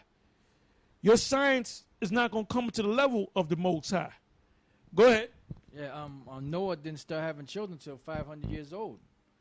There were giants in the earth in those days, and also after that, when the sons of the Most High came in unto the daughters of men, and they bare children to them, the same became mighty men, which were of old, men of renown. And the Most High saw that the wickedness of man was great in the earth, and that every imagination of his heart was only evil continually. And it repented the Lord that he had made man on the earth, and it grieved him at his heart. And the Lord said, I will destroy man whom I have created from the face of the earth, both man and beast and creeping things and fowls of the air, for it repented me that I have made them. But Noah found grace in the eyes of the Lord. These are the generations of Noah. Noah was a just man and perfect in his generation, and Noah walked with the Most High. And Noah begat 3 sons, Shem, Ham, and Japheth. The earth also was corrupt before the Most High, and the earth was filled with violence. And the Most High looked upon the earth, and behold, it was corrupt, for all flesh. What time we live in now? History repeating itself. This is a violent world, and this is a corrupt world, man. Go ahead. For all flesh had corrupted his way upon the earth. And the Most High said unto Noah, the end of all flesh is come before me, for the earth is filled with violence through them. And behold, and that's happening right now in the earth, man. You see riots all over the place. So the Most High took this that at that time period took the world out, the people out by water. When he comes this time, he's gonna take the world out by fire. Go ahead. And behold, I will destroy them with the earth. Make thee an ark of gopher wood. Room shalt thou make in the ark, and shalt pitch it within and without with pitch. And this is the fashion which thou shalt make it of. The length of the ark shall be 300 cubits, the breadth of it 50 cubits, and the height of it 30 cubits.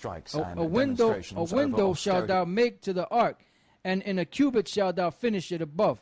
And the door of the ark shalt thou set in the side thereof. With lower, second, and third stories shalt thou make it. And behold, I, even I, do bring a flood of waters upon the earth to destroy all flesh, wherein is the breath of life from under heaven, and everything that is in the earth shall die.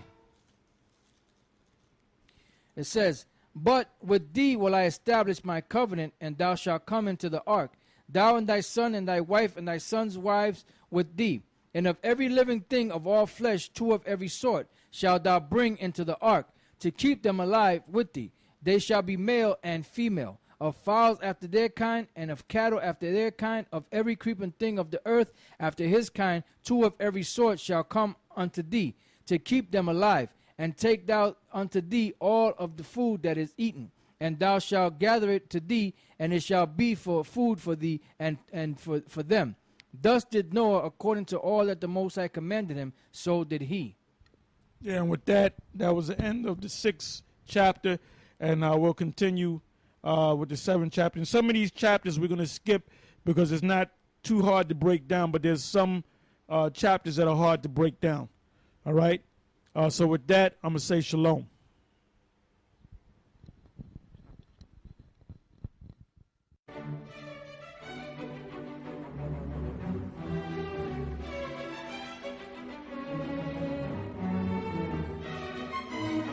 Shalom, and welcome once again to Elders of GMS, giving all praises to Yahweh Hashem Yahweh Shai. And we're going to continue where we left off, the book of Genesis, and we're going to start from the 7th chapter. So I'm going to let the brother read. Shalom.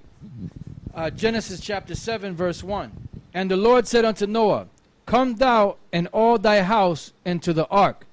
For thee have I seen righteous before me in this generation. Of every clean beast thou shalt take of thee by 7s. Yeah, now when you go back to the 6th chapter, it tells you that to take, matter of fact, go back to it, Genesis the 6th chapter, and he'll find the verse in a minute. All right, go ahead. Genesis 6 and 18. But with thee will I establish my covenant, and thou shalt come into the ark, thou and thy sons, and thy wife, and thy sons' wives with thee. And of every living thing of all flesh, 2 of every sort shalt thou bring into the ark. To keep them alive with thee, they shall be male and female. Now you notice it said 2 by 2. Now when you go to Genesis, the 7th chapter, it says 7. And when he said 7, it was 7 of the clean animal. Clean animals. Why is that? Because they're going to have something to eat on the ship. On the ark, rather. Go ahead. Of every clean, Genesis 7 and 2. Of every clean beast thou shalt take to thee by 7s, the male and his female. And of beasts that are not clean by 2, the male and his female. Of fowls also of the air by 7s, the male and the female, to keep seed alive upon the face of all the earth. For yet 7 days, and I will cause it to rain upon the earth 40 days and 40 nights. And every living substance that I have made will I destroy from off the face of the earth. And Noah did according unto all that the Lord commanded him. And Noah was 600 years old when the flood of waters was upon the earth. And Noah went in, and his sons and his wife, and his sons' wives with him into the ark, because of the waters of the flood. Of clean beasts and of beasts that are not clean, and of fowls, and of everything that creepeth upon the earth, there went in 2 and 2 unto Noah into the ark, the male and the female, as the Most High had commanded Noah. And it came to pass after 7 days that the waters of the flood were upon the earth. In the 600th year of Noah's life, in the 2nd month, it says, the 17th day of the month, the same day were all the fountains of the great deep broken up, and the windows of heaven were open. And the rain was upon the earth 40 days and 40 nights. It said, read that part again, broken up. It says, the same day were all the fountains of the great deep broken up, and the windows of heaven were opened. Yeah, because the earth looked different prior to the flood. That's why if you take out a world map and you look at the world map as a whole, it looks like a jigsaw puzzle that was broken up. So if you condense all the pieces of land together, it will come into one mass.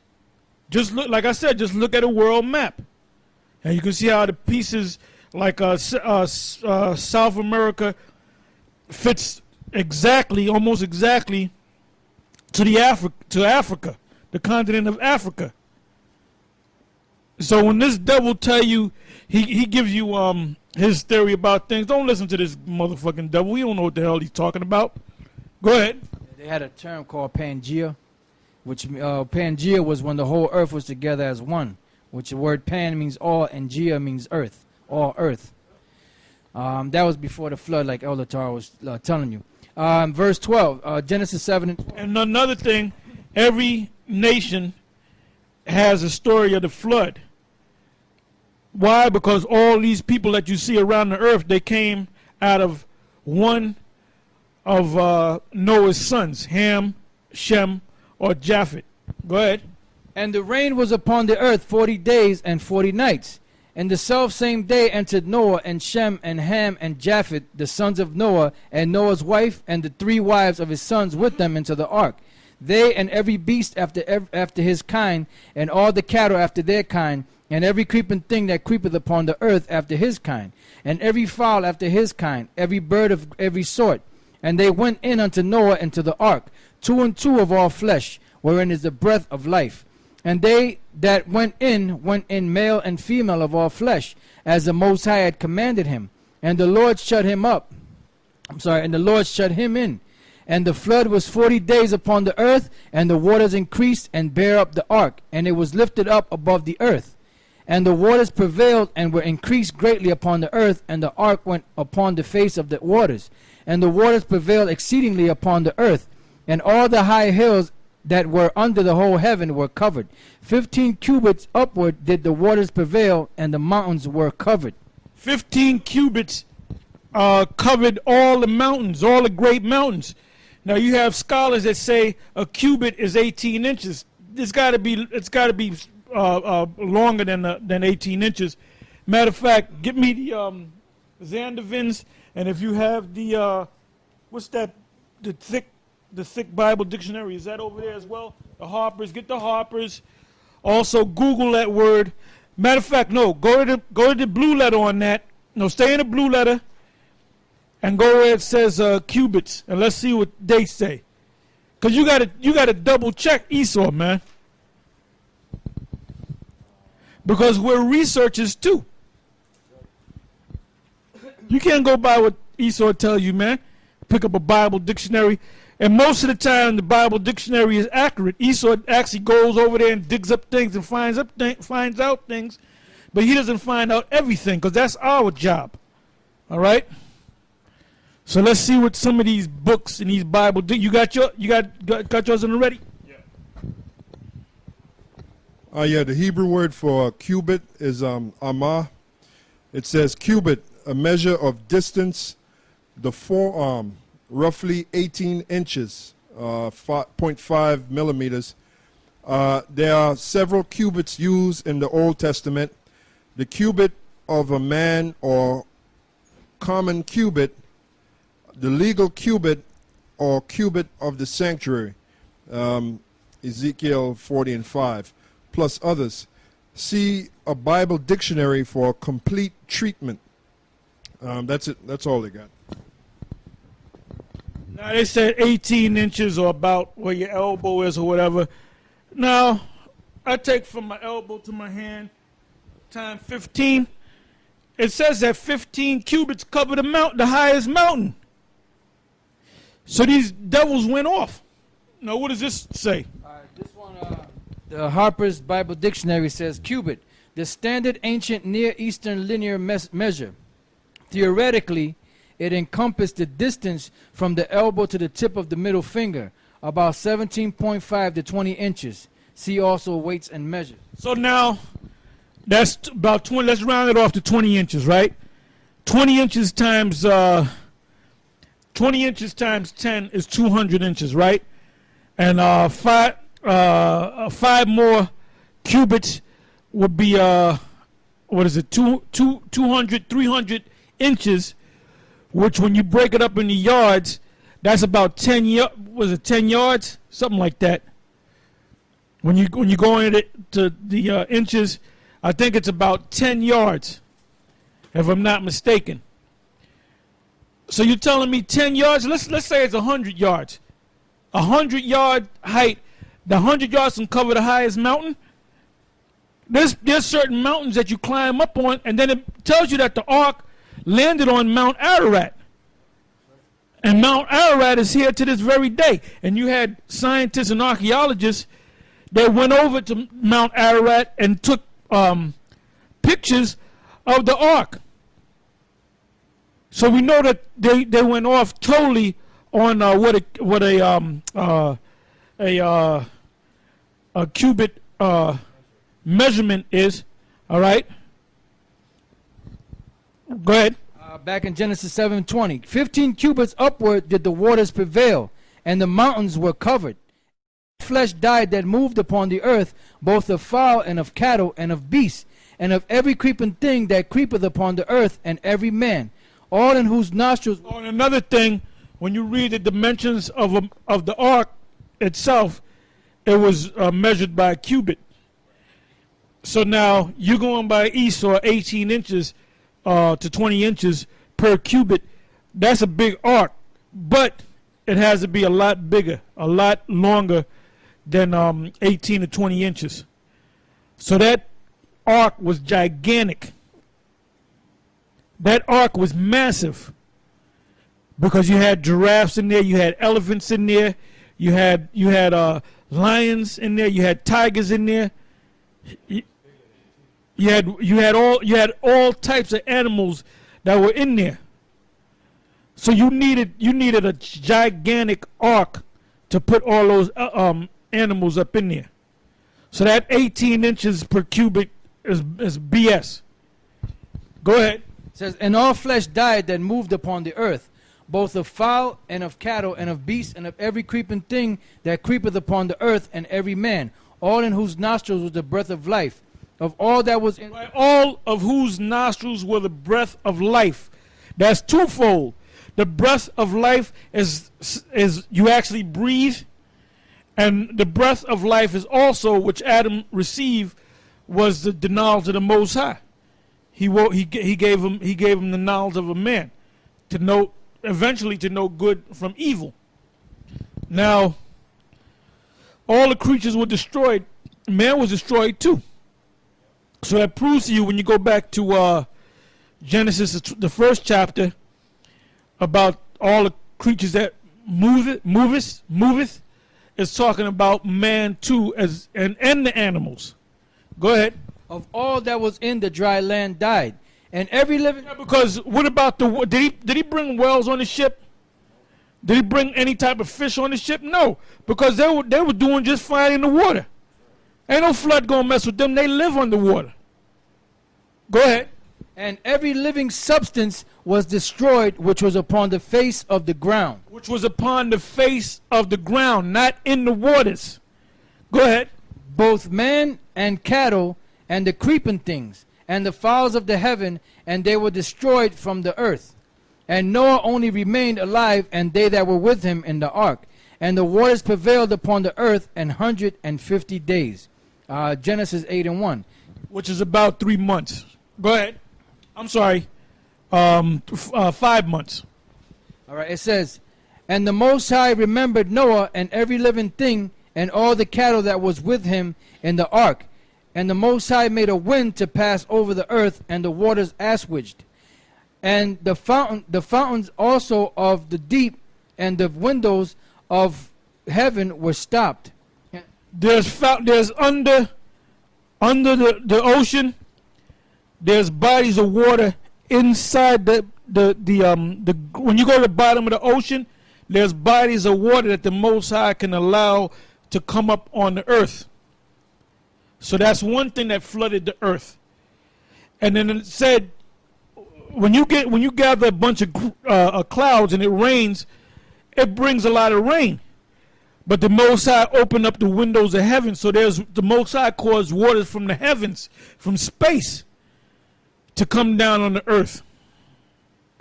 Go ahead. And the windows of heaven were stopped, and the rain from heaven was restrained, and the water. Like this devil, this so-called white man, this cracker, this piece of shit, this Edomite. You know, he likes to say that there's no such thing as the Most High, and you know everything has a logical explanation, and you know science is over the Most High in the Bible. Well, when there's a major flood, Esau can't do a damn thing. Esau hasn't found the technology to stop a tornado. He didn't, with the Japs, with all that they can do, they couldn't stop that tsunami and that earthquake. Can you devils raise the dead? So you ain't doing shit, man. You ain't doing nothing. The knowledge that you have is, first of all, the Most High gave you that knowledge, first and foremost. Go ahead. It says, and the waters returned from off the earth continually, and after the end of the 150 days, the waters were abated. And the ark rested in the 7th month on the 17th. And another thing about you devils, you know, you like to say that there's no, the Bible is a book of fairy tale and the Most High doesn't exist. And there's all type of evidence of these actual stories that we're reading. Like I said a few minutes ago, they have photographs of the ark, Noah's ark, on top of Mount Ararat, man. Go ahead. And the ark rested in the 7th month on the 17th day of the month upon the mountains of Ararat. Upon the mountains of Ararat. Is there such a place called the Mount? Put that in there, the mountain of Ararat. Matter of fact, Google it, man, and go to Google's map, and let's see what comes up. It says, until the waters. Look at you damn devils. I pity you fools, man. I look at you, devil. I was getting some gas, and I seen devils getting gas, and I was looking at them. I was shaking my head. I said, you devils don't even realize that America's going to be destroyed, and you're going to be our slaves. And I even tell devils now. I told this guy, Eddie, you know him very well. He's talking about, yeah, America's coming back. In 5 years, everything's going to come back. I said, look, Eddie, I said, America's finished. No, you're wrong. You're wrong. I said, because that's how that devil speaks. I said, Eddie, man, you better forget about your future, man. I said, because America's done. Yeah, well, I'll see you. And the waters decreased continually unto the 10th month. And the 10th month, on the first day of the month, were the tops of the mountains seen. And it came to pass at the end of 40 days. You have anything to read? Yeah, this is Wikipedia. It says searches for Noah's Ark from at least the time of Eusebius, circa 275 to 339 AD to the present day. The search for the physical remains of Noah's Ark has held a fascination for many people. Despite many rumors, evidence, sightings, and expeditions, no scientific evidence of the Ark has been found. You know, that's what Esau says. It says, according to Genesis 8 and 4, the Ark came to rest on the mountains of Ararat. Early commentators such as Josephus and authorities quoted by him, Berosus, Hieronymus, the Egyptian Manasses and Nicolaus of Damascus record the tradition that these mountains of Ararat are to be found in the region then known as Armenia, roughly corresponding to eastern Anatolia. And you'll see it. You'll see there's satellite images of what looks to be like the Ark, you know, because if you Google Noah's Ark, they'll give you a bunch of satellite images of what looks to be the Ark. Click on images just to see what go back to Google Ark and then click on images and let's see what comes up. Go ahead. And the waters decreased continually unto the 10th month. And the 10th month, on the first day of the month, were the tops of the mountains seen. And it came to pass at the end of 40 days that Noah opened the window of the ark which he had made. And he sent forth a raven, which went forth to and fro until the waters were dried up from off the earth. Also he sent forth a dove from him, to see if the waters were abated from off the face of the earth. But the dove found no rest for the sole of her foot. Excuse me. And she returned unto him into the ark, for the waters were on the face of the whole earth. Then he put forth his hand and took her and pulled her in unto him into the ark. And he stayed yet other 7 days, and again he sent forth the dove out of the ark. And the dove came into him in the evening, and lo, in her mouth was an olive leaf plucked off.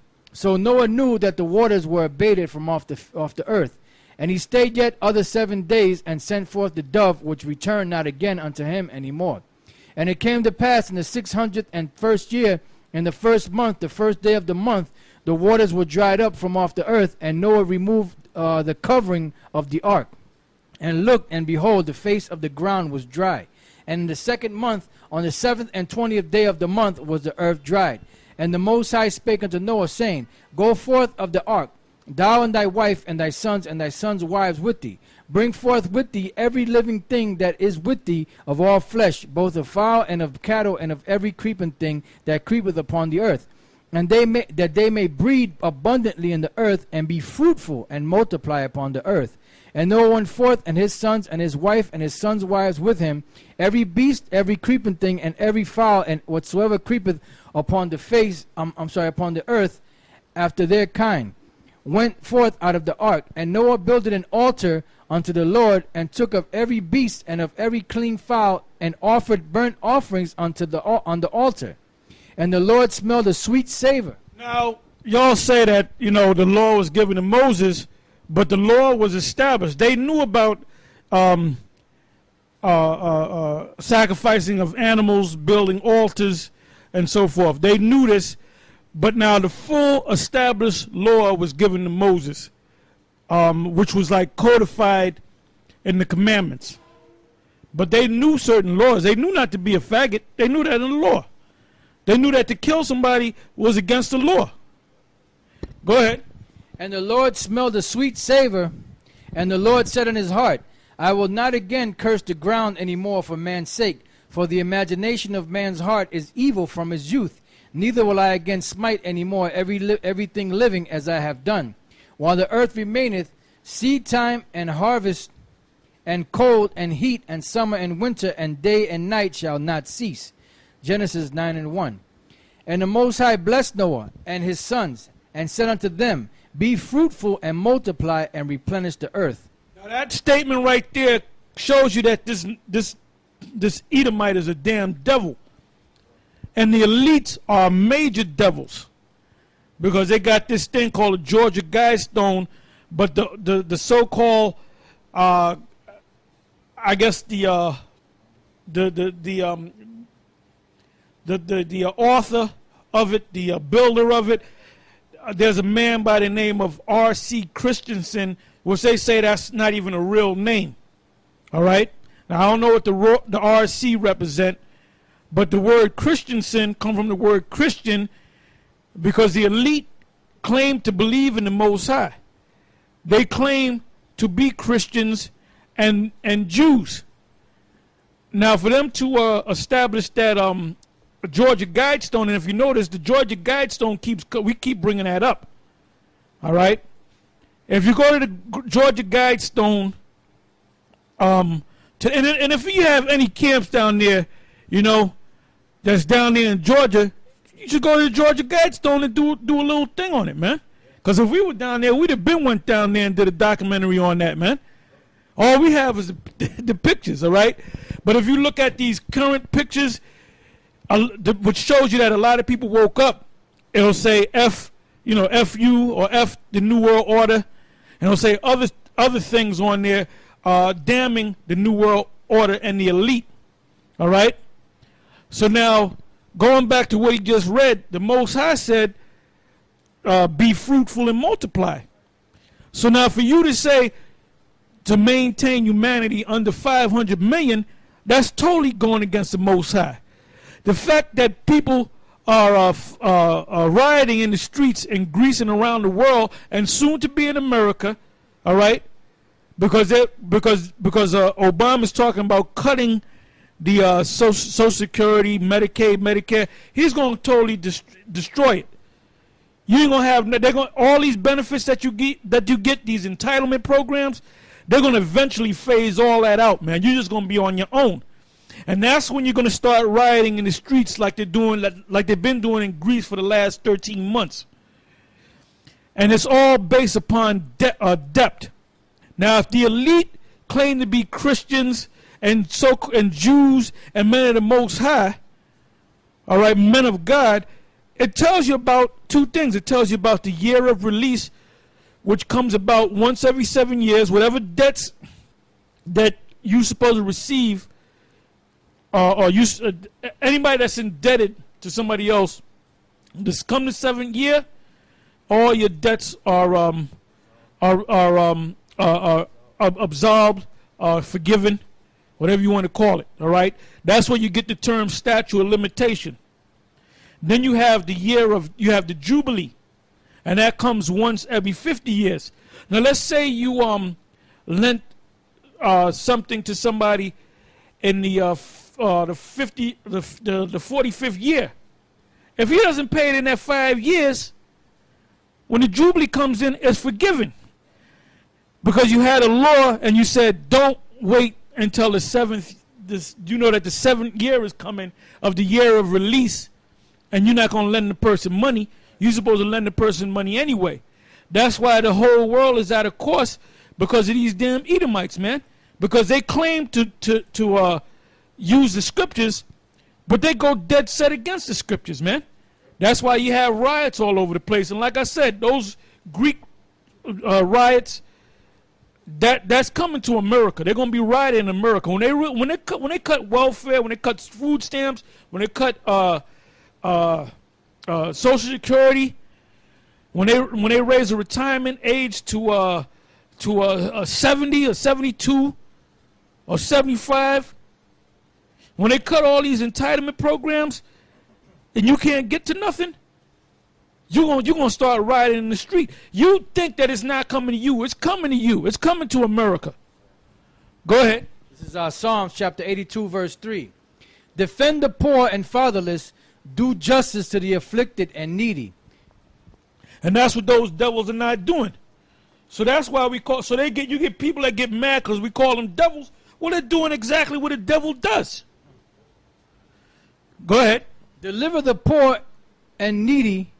Yeah, because you got the Rothschilds, which are supposedly their wealth is estimated at 500 trillion with a T dollars. I don't know how true that is, but I know that's old money. So you got these new guys that Bill Gates and Warren Buffett that's supposedly worth over 50 billion. Well, look, you can among the Rothschilds, you can take $1 trillion, a couple $1 trillion, and you can cure hunger all over the world, man. You can make everything prosperous, but their plan is not to make everything prosperous. Their plan is to destroy 6.5 billion people on the planet Earth, so they can have 500 billion. Then it's easier to spread the wealth. And their plan is to destroy Israel. Go ahead. Deliver the poor and needy. Rid them out of the hand of the 82 and 4. Deliver the poor and needy. Rid them out of the hand of the wicked. They know not, neither will they understand. Yeah, so who's going to rid them out of the hand of the wicked? Let's find out who the wicked is first. The wicked are the elite, really, and it's the rest of you Edomites. But it starts with the elite. And the needy are the rest of the people. But we're not concerned about the rest of the people. We're only concerned about the children of Israel. And right now, we're only concerned about the elect of the nation of Israel. Go ahead. They know not, neither will they understand. They walk on in darkness. All the foundations of the earth are out of course. Yep. All right, now let's go back to where we left off. Genesis 9 and 1. And the Most High blessed Noah and his sons and said unto them, Be fruitful and multiply and replenish the earth. And the fear of you and the dread of you shall be upon every beast of the earth, and upon every fowl of the air. Yeah, because when the kingdom comes, I believe that's in Isaiah. Is that in Isaiah 11? The little child shall put. When the kingdom is established, at one time, if you walked in the forest or in the jungle and a lion rolled up on you, the lion would fear you. The elephant would fear you. The serpent would fear you. You do that today, man. Go to one of those safari parks with the lions and jump out the damn car and try to feed that lion popcorn. Man, it'll slap all the ass off you, man. You know? Now, in the kingdom of heaven, the lion is going to fear us. The elephant's going to fear us. The serpent is going to fear us. The adder is going to fear us. All these animals are going to fear us. Go ahead. Isaiah 11 and 6. The wolf also shall dwell with the lamb, and the leopard shall lie down with the kid, and the calf, and the young lions, and the fatlings together, and a little child shall lead them. By the way, that little child is a little Israelite child, not no little devil Edomite child, or Hamite child, or Canaanite child. Go ahead. And the cow and the bear shall feed. Their young ones shall lie down together, and the lion shall eat straw like the ox. And the suckling child shall play on the hole of the asp, and the weaned child shall... What does it mean by a suckling child? A child that's sucking on his mama's titties. An infant. Because in the kingdom, you don't have to worry about taking care of your child. You can just let your child go. The Most High is going to protect him. We ain't gonna have no situation in the kingdom where you got a milk carton. First of all, we ain't gonna have milk cartons. We're gonna get our milk from cows. You ain't gonna have no milk carton with no little kid on it missing. Not among Israelite children. Go ahead. It says, and the sucking child shall play on the hole of the asp, and the weaned child shall put his hand on the cockatrice den. They shall not hurt nor destroy in all my mountain, For the earth shall be full of the knowledge of the Lord as the waters cover the sea. That's when the kingdom of heaven is established. That's when this devil, Esau, is destroyed. And he's getting ready to be destroyed. It's that close. It's that close that this devil's going. So you got clowns out there. Oh, well, you don't know when this man gonna go down. Well, you ain't woken up to nothing, man. Talking about you can be here for another 50, 100 years. You know what you do? You get away from a person like that. Go ahead. And, Genesis 9:2, and the fear of you and the dread of you shall be upon every beast of the earth, and upon every fowl of the air, upon all that moveth upon the earth, and upon all the fishes of the sea. Into your hand they are delivered. Every moving thing that liveth shall be meat for you. Even as a green herb have I given you all things. Which is inside of the law. All right? But flesh with the life thereof, which is the blood thereof, shall you not eat. Now, what Esau, right? To further show you that this man's a damn devil, that he's contrary to the Most High in the scriptures, Esau likes his steaks bloody. There's a thing that's called steak tartare. What's the word tartare means? I believe it means raw. I looked it up one day a long time ago. Basically, what you do is you take some raw meat, you throw it on the pan for 1 second, you flip it for 1 second, you throw it on the plate, and you give it to the person, they eat it. Raw meat. Now, Jake knows in the spirit, whether he's into the scriptures or not to eat raw meat. That's in the spirit. Jake likes his meat well done. Esau likes it medium rare, steak tartare.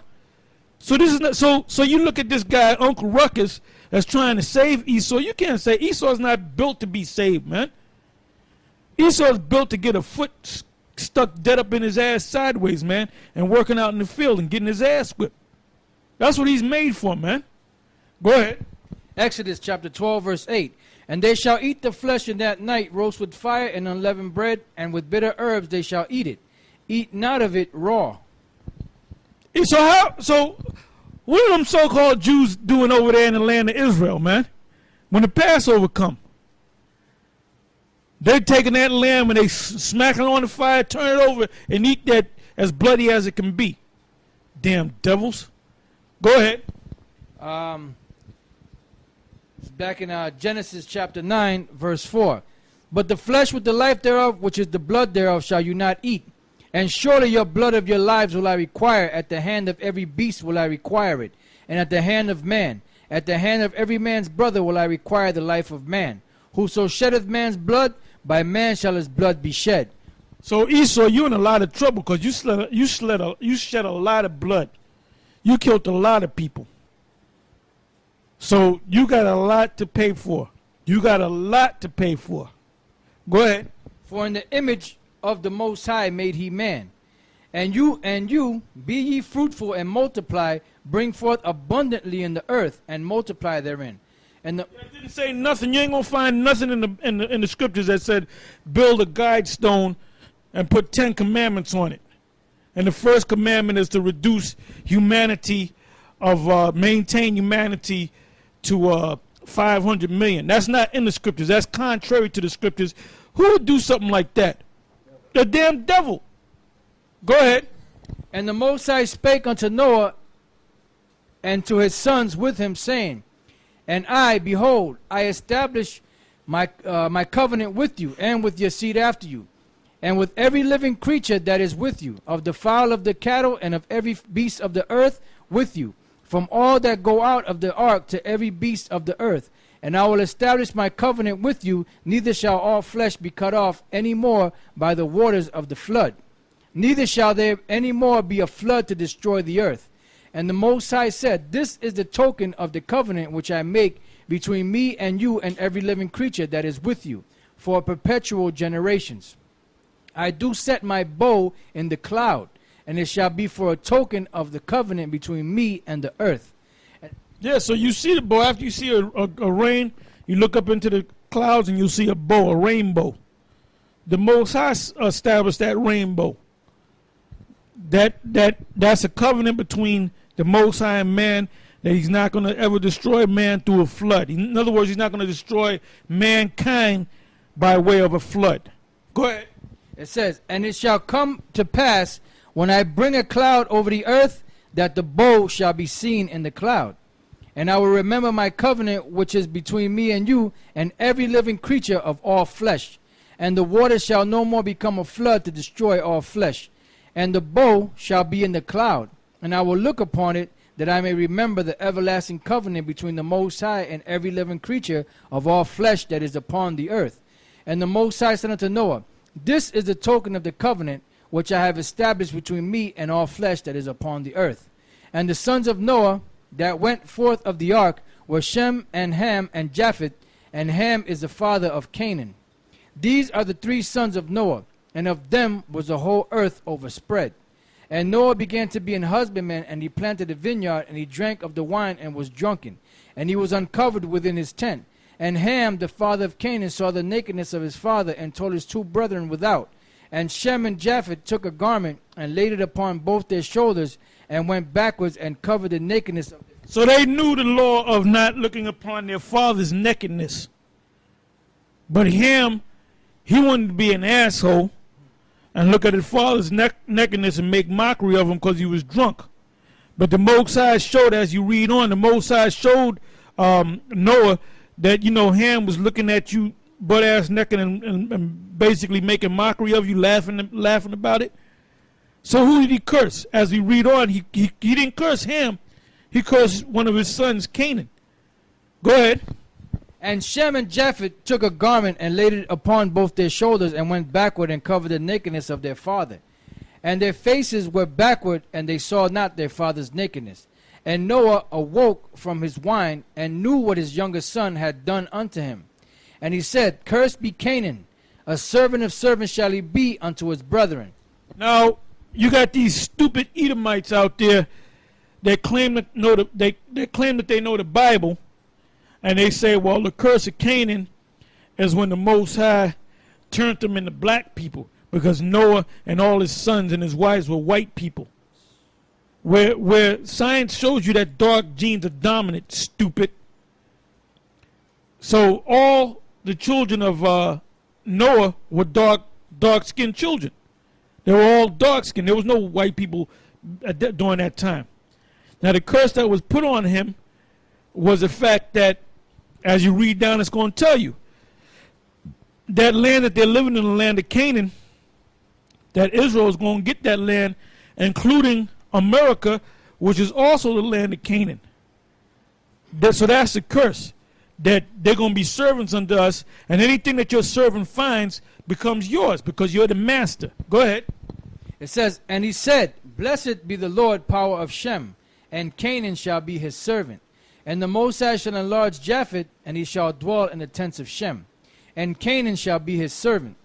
And Noah lived after the flood 350 years, and all the days of Noah were 950 years, and he died. Genesis 10:1. Now these are the generations of the sons of Noah, Shem, Ham, and Japheth. And unto them were sons born after the flood. The sons of Japheth, Gomer and Magog and Madai and Javan and Tubal and Meshach and Tyrus. The sons of Gomer, Ashkenaz and Riphath and Togarmah. And the sons of Javan, Tarshish, Kittim, and Dodanim. By these were the isles of the Gentiles divided in their lands, every one after his tongue, after their families and their nations. And the sons of Ham, Cush and Mizraim and Put in Canaan. And the sons of Cush, Seba and Havilah and Sabta and Ra'amah and Sabteka, and the sons of Ra'amah, Sheba and Dedan. And Cush begat Nimrod. He began to be a mighty one in the earth. He was a mighty hunter before the Lord. Wherefore it is said, even as Nimrod the mighty hunter before the Lord. Yeah, hunter means conqueror. Go ahead. And the beginning of his kingdom was Babel, and Erech, and Akkad, and Calneh, in the land of Shinar.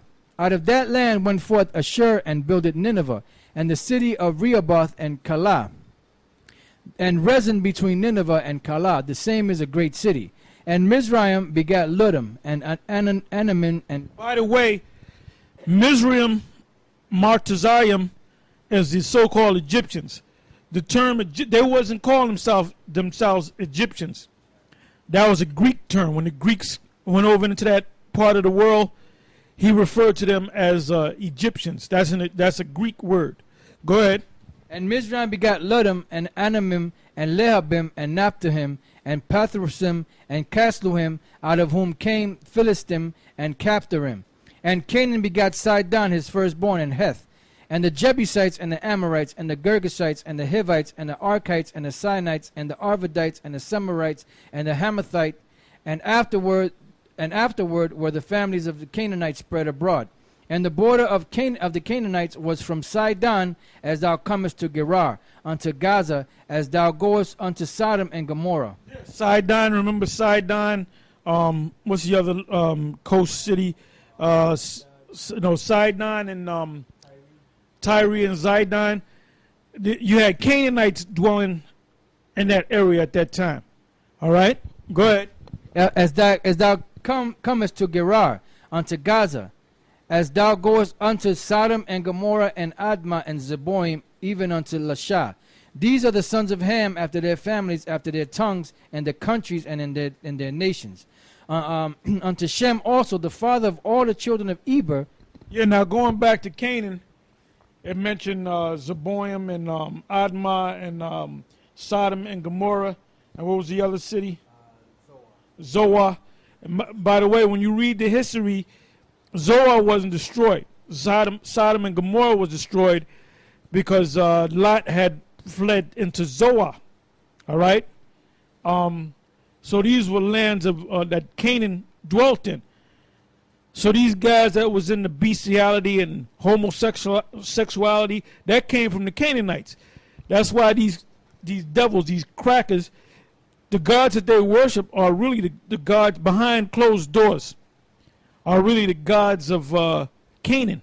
Which part of worshiping the gods of Canaan, you have to be a lesbian, you have to be a lesbian, a homosexual, and so forth. You have to be into bestiality, necrophilia, and so forth, because that goes back to the Canaanites, like the cremation, the care, and the Bohemian Grove, which we did a special on. Part 1 is up and running on GMS in Transit. The other parts will be coming up very soon. Anyway, those gods that they worship are Canaanite gods. That's why you have the Pope wearing a hat that looks like a fish with his mouth wide open. That mitre that he wears, that goes back to Dagon, the fish god, which goes back to them damn Hamites. So these gods that they worship are them Hamitic gods, them Canaanite gods. Go ahead. Okay, it says, unto Shem also, the father of all the children of Eber, the brother of Japheth, the elder, even to him. Read that again. Unto Shem also, the father of all the children of Eber. Read that one more time. Unto Shem also, the father of all the children of Eber. The father of all the children of Eber. Look up the word Eber. Give them the scripture. That's verse 21 of what chapter? Genesis 10, verse 21. Got it? Yeah, the word there for Eber in the Hebrew is Ibar. It says Eber or Heber, the region beyond. Son of Salah, great-grandson of Shem, father of Peleg and Joktan, a Gadite chief, a Benjaminite son of Elpal, and descendant of Sharahaim, a Benjaminite son of Shashak, a priest in the days of Joachim, the son of Jeshua. That's it. Yeah, this is where you get the word Hebrew from. Eber or Ibar. And it mentions Shem, and it skipped down to Eber, Ibar, right? Because we are the Hebrews, all right? So the Most High, with all the people that he set up, now he's going to separate the chosen. He's going to have certain people come from that chosen line, but he's going to have certain men that have more than one son, but he's going to deal with one son. and out of that one son, he's going to deal with that son. So now the Most High is setting up his chosen nation, the nation of Israel. Go ahead.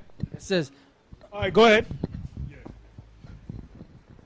Yeah, when you scroll down under the Genesis lexicon on Blue Letter, down here, it says Ibarium, Hebrews.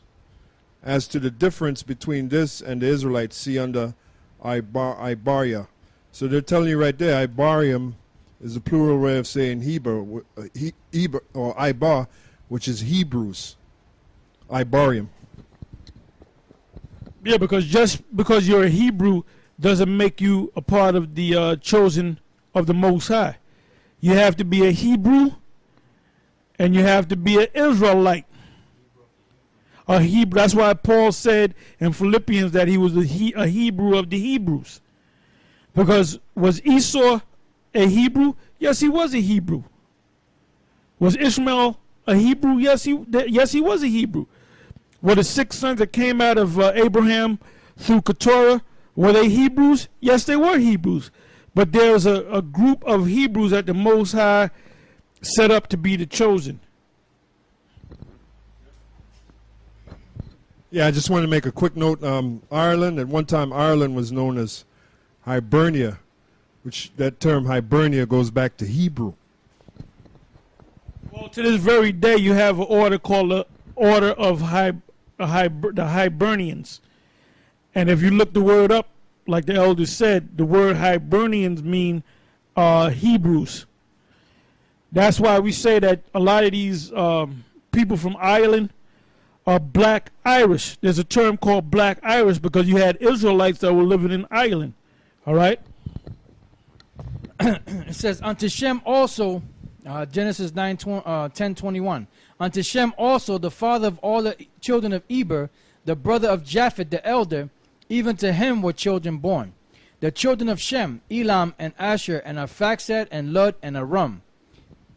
Arphaxad was that line. From Shem to Arphaxad, that was that line.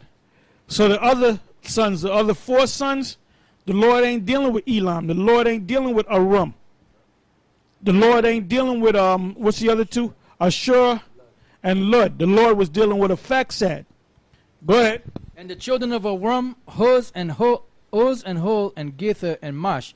And Arphaxad begot Selah, begot Eber.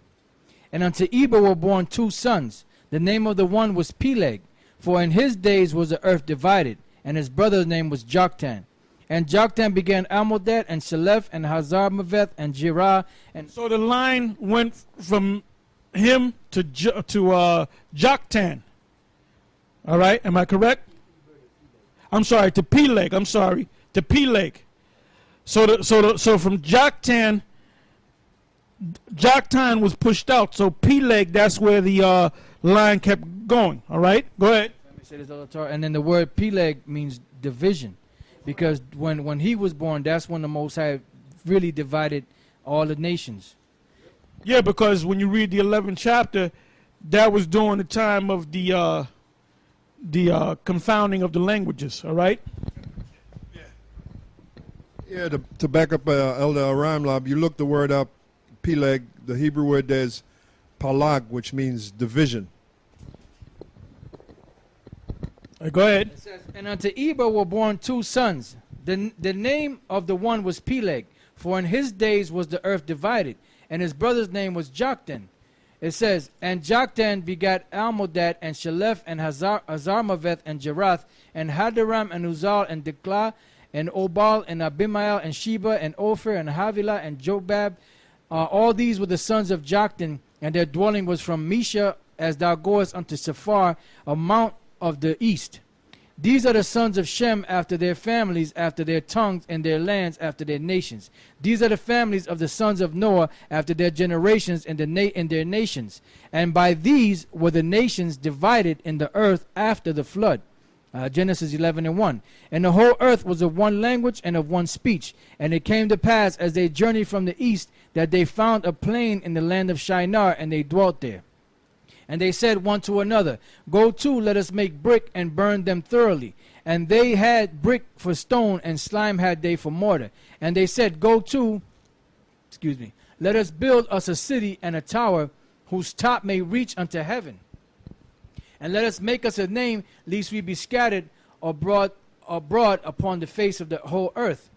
So that was that first concept of a new world order, a one world society. So that was first spoken about in Genesis the 11th chapter. So you got this devil to this day trying to establish this new world order, this one world religion, one world government, eventually they want one language, all right, one world system. So that's an old idea, and the Most High confounded that. Go ahead. And the Lord came down to see the city and the tower, which the children of men builded. And the Lord said, Behold, the people is one, and they have all one world order. Go ahead. And they have all one language. And this they begin to do. And now nothing will nothing will be restrained from them, which they have imagined to do. Go to, let us go down, and there confound their language, that they may not understand one another's speech. So the Lord scattered them abroad from thence upon the face of all the earth, and they left off to build the city. Therefore is the name of it called Babel, because the Lord did there confound the language of the earth, and from thence did the Lord scatter them abroad upon the face of all the earth. These are the generations of Shem. Shem was 100 years old and begot Arphaxad 2 years after the flood. And Shem lived after he begot Arphaxad 500 years and begat sons and daughters. And Arphaxad lived 530 years and begot Salah. And Arphaxad lived after he begot Salah 403 years and begot sons and daughters. And Salah lived 30 years and begot Eber. And Salah lived after he begot Eber 403 years and begot sons and daughters. And Eber lived 430 years and begot Peleg. And Eber lived after he begot Peleg 430 years and begot sons and daughters. And Peleg lived 30 years and begot Reuel. And Peleg lived after he begot Reuel 209 years and begot sons and daughters. And Reuel lived 230 years and begot Serug. And Reuel lived after he begot Serug 207 years and begot sons and daughters. It says, and Serug lived 30 years and begot Nahor. And Serug lived after he begot Nahor 200 years and begot sons and daughters. And Nahor lived 29 years and begot Terah. And Nahor lived after he begot Terah 119 years and begot sons and daughters. And Terah lived 70 years and begot Abram, Nahor, and Haran. Now these are the generations of Terah. Terah begot Abram, Nahor, and Haran begat Lot. And Haran died before his father Terah in the land of his nativity in Ur of the Chaldees. And Abram and Nahor took them wives. The name of Abram's wife was Sarai. The name of Nahor's wife Milcah. So now let's get into these names. Abram, matter of fact, look up the word Abram, look up the word Sarah, Sarayah. Sarai was a wife of Abraham. The word Sarai means, from the Hebrew, Sharayah. It's the feminine way of saying prince, so her name means princess, and the yah at the end makes it my princess. So instead of saying Shah, which is prince, you say Shara, which is princess, and the yah, like I said, makes it my princess. Whose princess was it? Abraham's princess, or Abram's princess. Now Abram's name was Abba Ram. Ram means, that's where you get the word ram from. Ram is usually on the top of the mountain. So the word ram means exalted or high. So Abba Ram means father exalted, high father. All right? And you notice that his name was changed to Abraham, Abraham, and his wife's name was changed from Sarai to Sarah, which means princess. So let's get these names together. Yeah, dealing with Abraham, or Abram first, The Hebrew word there is Abaram. Abaram, which means exalted father. It says original name of Abraham. And down here it says the founder and father of the Jewish nation, the son of Terah, born in Mesopotamia, and sojourned in the land of Canaan with his flocks in a kind of nomadic life. Now I'm going to go to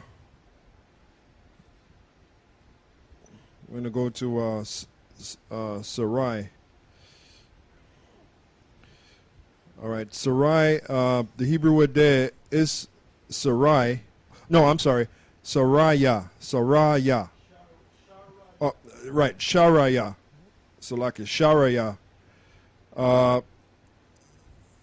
It says princess, original name of Sarah, the wife of Abram or Abraham. It's yeah. That's why I say blue letter be going off, man. They go off. That's why you got to check these devils. Now the word was it? What's the word there? Is it Sharaya? Go back up to the top.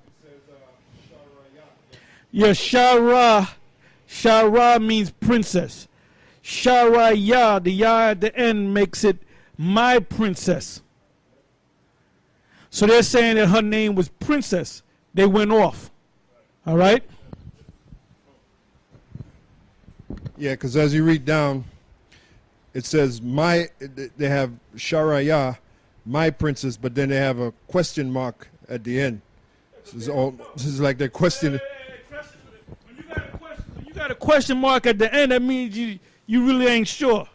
You're taking a stab at it. Yeah, it says my princess with the question mark, like the brothers were saying, they don't know. Then it says nobility. Then it says Sarai, of the wife of Abraham, for which, however, afterwards, Genesis 17 and 15, another name, Shara,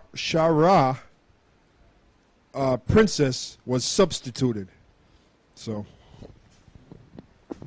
They trying their best. They trying their best. Go ahead. And Abram and Nahor took them wives. The name of Abram's wife was Sarai. The name of Nahor's wife, Milcah, the daughter of Haran, the father of Milcah, and the father of Iscah. But Sarai was barren, she had no child. And Terah took Abram his son, and Lot the son of Haran, his son's son, and Sarai his daughter-in-law. Now the Most High took Abram from Terah, his father, because his father was into them gods, those in other words, he wasn't following the Most High. So the Most High took Abram to himself to raise him up into the knowledge of the Most High, the knowledge of himself. All right? You got something? Go ahead. This is Joshua chapter 24, verse 2. And Joshua said unto all the people, Thus saith the Lord power of Israel, your father on the other side of the flood in old time, even Terah, the father of Abraham, the father of Nahor. Now the other side of the flood is not talking about Noah's flood. It's talking about when they left from Egypt into the wilderness. That's what that flood is talking about. Go ahead. Right. It says, even Terah, the father of Abraham, the father of Nahor, and they served other gods. And they serve other gods. What gods did they most likely serve? Them Canaanite gods that Esau's serving today. When they have their little secret meeting, like they had their little secret gathering over there in Sonoma County, the Bohemians. They're still over there. They're going to be there for the last 2 weeks of July. All right? Go ahead.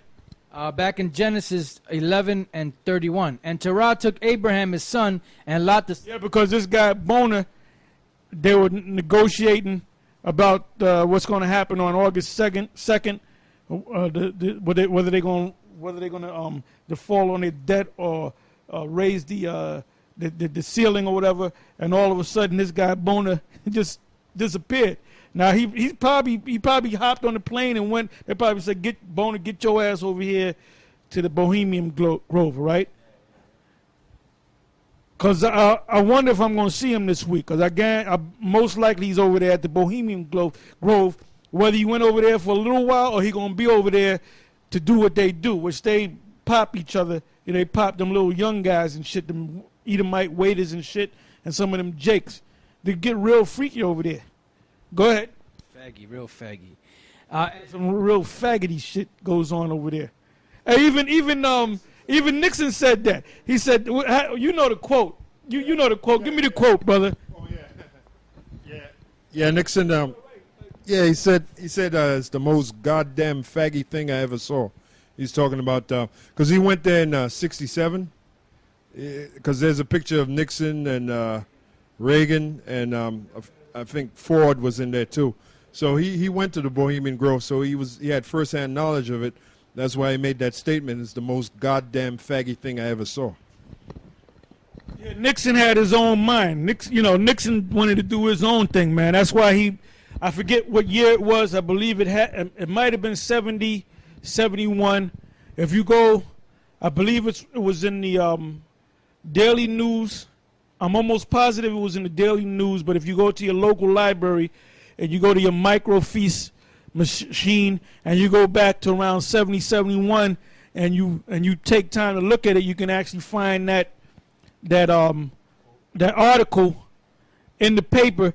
And I think he took out a big spread on one of the pages and he put the all-seeing eye with the pyramid. And I actually saw it when I was a kid, and the all-seeing eye, and he said, "I trust in myself." And shortly after that, they set his ass up and he got impeached. But they always respected the guy. That's why they didn't kill him. They had a lot of respect for that dude. He wasn't an idiot like these idiots today. I mean, this guy had his own mind. All right? Go ahead. And he said what he had to say about the Bohemian Grove. You don't say such things like that. But he said what the hell he had to say. He said that's the most faggotiest goddamn whatever the hell he said. All right? Basically, he didn't like being around them faggots. Go ahead. Genesis 11:31. And Terah took Abram his son, and Lot the son of Haran his son's son, and Sarai his daughter-in-law, his son Abram's wife, and they went forth with them from Ur of the Chaldees to go into the land of Canaan. And they came unto Haran and dwelt there. And the days of Terah were 205 years, and Terah died in Haran. Genesis 12:1. Now the Lord had said unto Abram, Get thee out of thy country, and from thy kindred, and from thy father's house. Oh, and I also want to say this. When you go back to Genesis, the 6th chapter, men were living to be 800, 850, 900. Methuselah lived to be 969. I think Noah lived to be 950. Now, Terah lived to be what? 251 years? You just read it. 251 years? 205 years. I'm sorry, 205 years. Now you notice in Genesis the 6th chapter, the Most High brought the time span down from 900 and change to 120 years. But now he lived to be 205. So it wasn't like the Most High said, okay, the next generation, they're just going to live to be 120. Some of them lived to be 200, but gradually they went down to 129. It wasn't no, and when the Most High says things, it's not always exact. When he says 120, some of them live to be 120, 110, 125, 130, as evident in Terah living to be 205. All right, go ahead. Genesis 12:1. Now the Lord had said unto Abram, Get thee out of thy country, and from thy kindred, and from thy father's house, unto a land that I will show thee. And I will make of thee a great nation, and I will bless thee, and make thy name great. That great nation is the nation of Israel. Go ahead. And thou shalt be a blessing, and I will bless them that bless thee, and curse him that curseth thee. And in thee shall all families of the earth be blessed.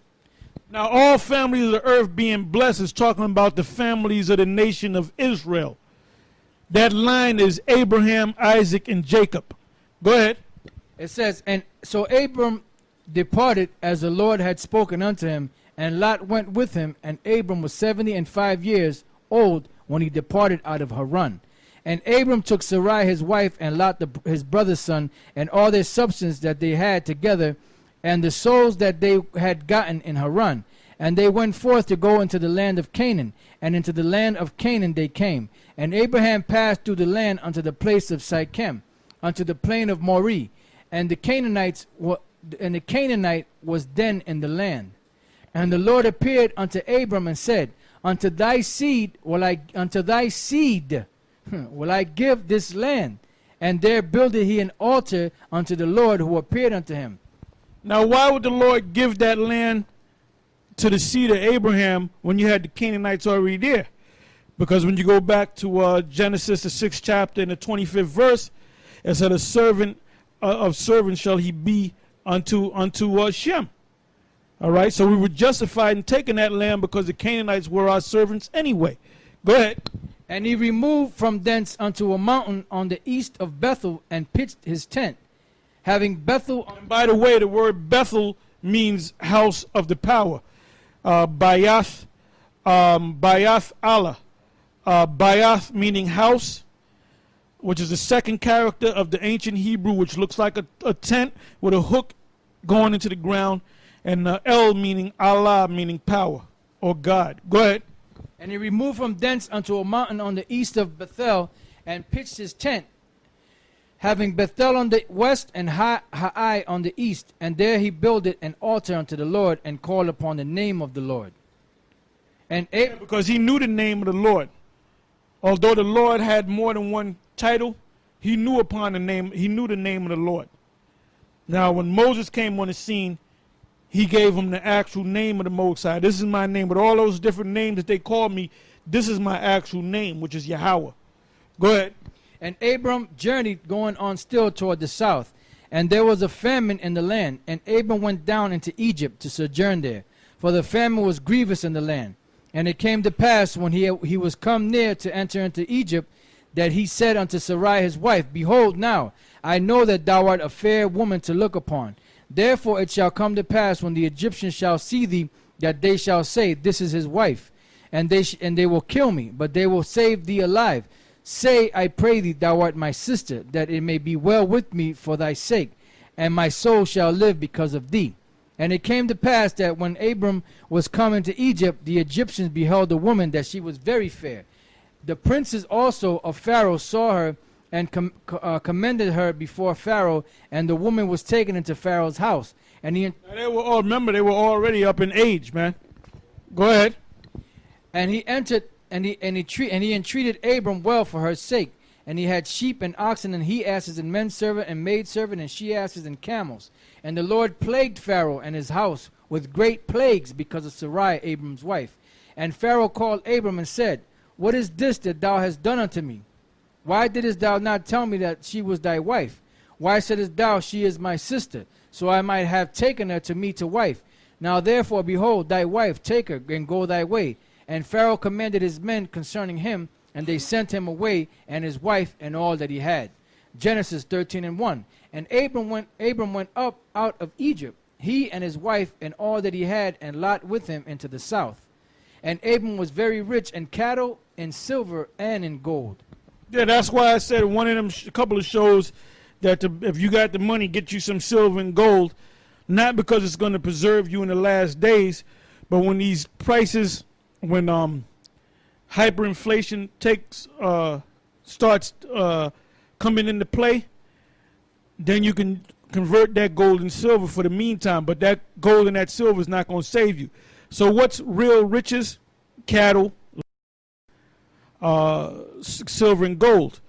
Now there was a Ron Paul, the governor of Texas. I believe he's still the governor of Texas today, if I'm not mistaken. I'm sorry, not the governor of Texas. He's a congressman. And he had confronted Bernanke about dealing with the money situation, the Federal Reserve, and basically he asked him a question whether gold was money, and this guy said, and you might say he's stupid. He ain't stupid. He knows what he's saying. Bernanke is set up to deceive the people, because now you have all these commercials saying buy gold and silver. So he asked whether gold was money. He said no, gold is not money. All right. So I mean, if the producer can find that clip, he can throw it up if he wants to. Very quickly, if you could answer another question, because I'm curious about this. You know, the price of gold today is $1,580. The dollar during these last 3 years was devalued almost 50%. When you wake up in the morning, do you care about the price of gold? Well, I pay attention to the price of gold, but I think it reflects a lot of things. It reflects global uncertainties.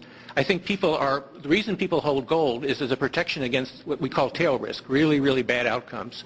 And to the extent that the last few years have made people more worried about the potential of a major crisis, then they have gold as a protection. Do you think gold is money? No. It's not money. Even if it has been money for 6,000 years, somebody reversed that and eliminated that economic law. Well, it's an asset. I mean, it's the same. Would you say Treasury bills are money? I don't think they're money either, but they're a financial asset. Why do central banks hold it? Well, it's a form of reserves. Why don't they hold diamonds? Well, it's tradition, long-term tradition. Well, some people still think it's money. I yield back. My time is up. Thank you. All right, go ahead. It says, and Abram was very rich in cattle, in silver, and in gold. And he went on his journey from the south. He didn't notice he didn't have no paper money, because that's not real money. That's called a fiat money, fiat currency. The word fiat is Latin for let it be, because the government and the Fed, which is a quasi-governmental institution, they basically said that's money.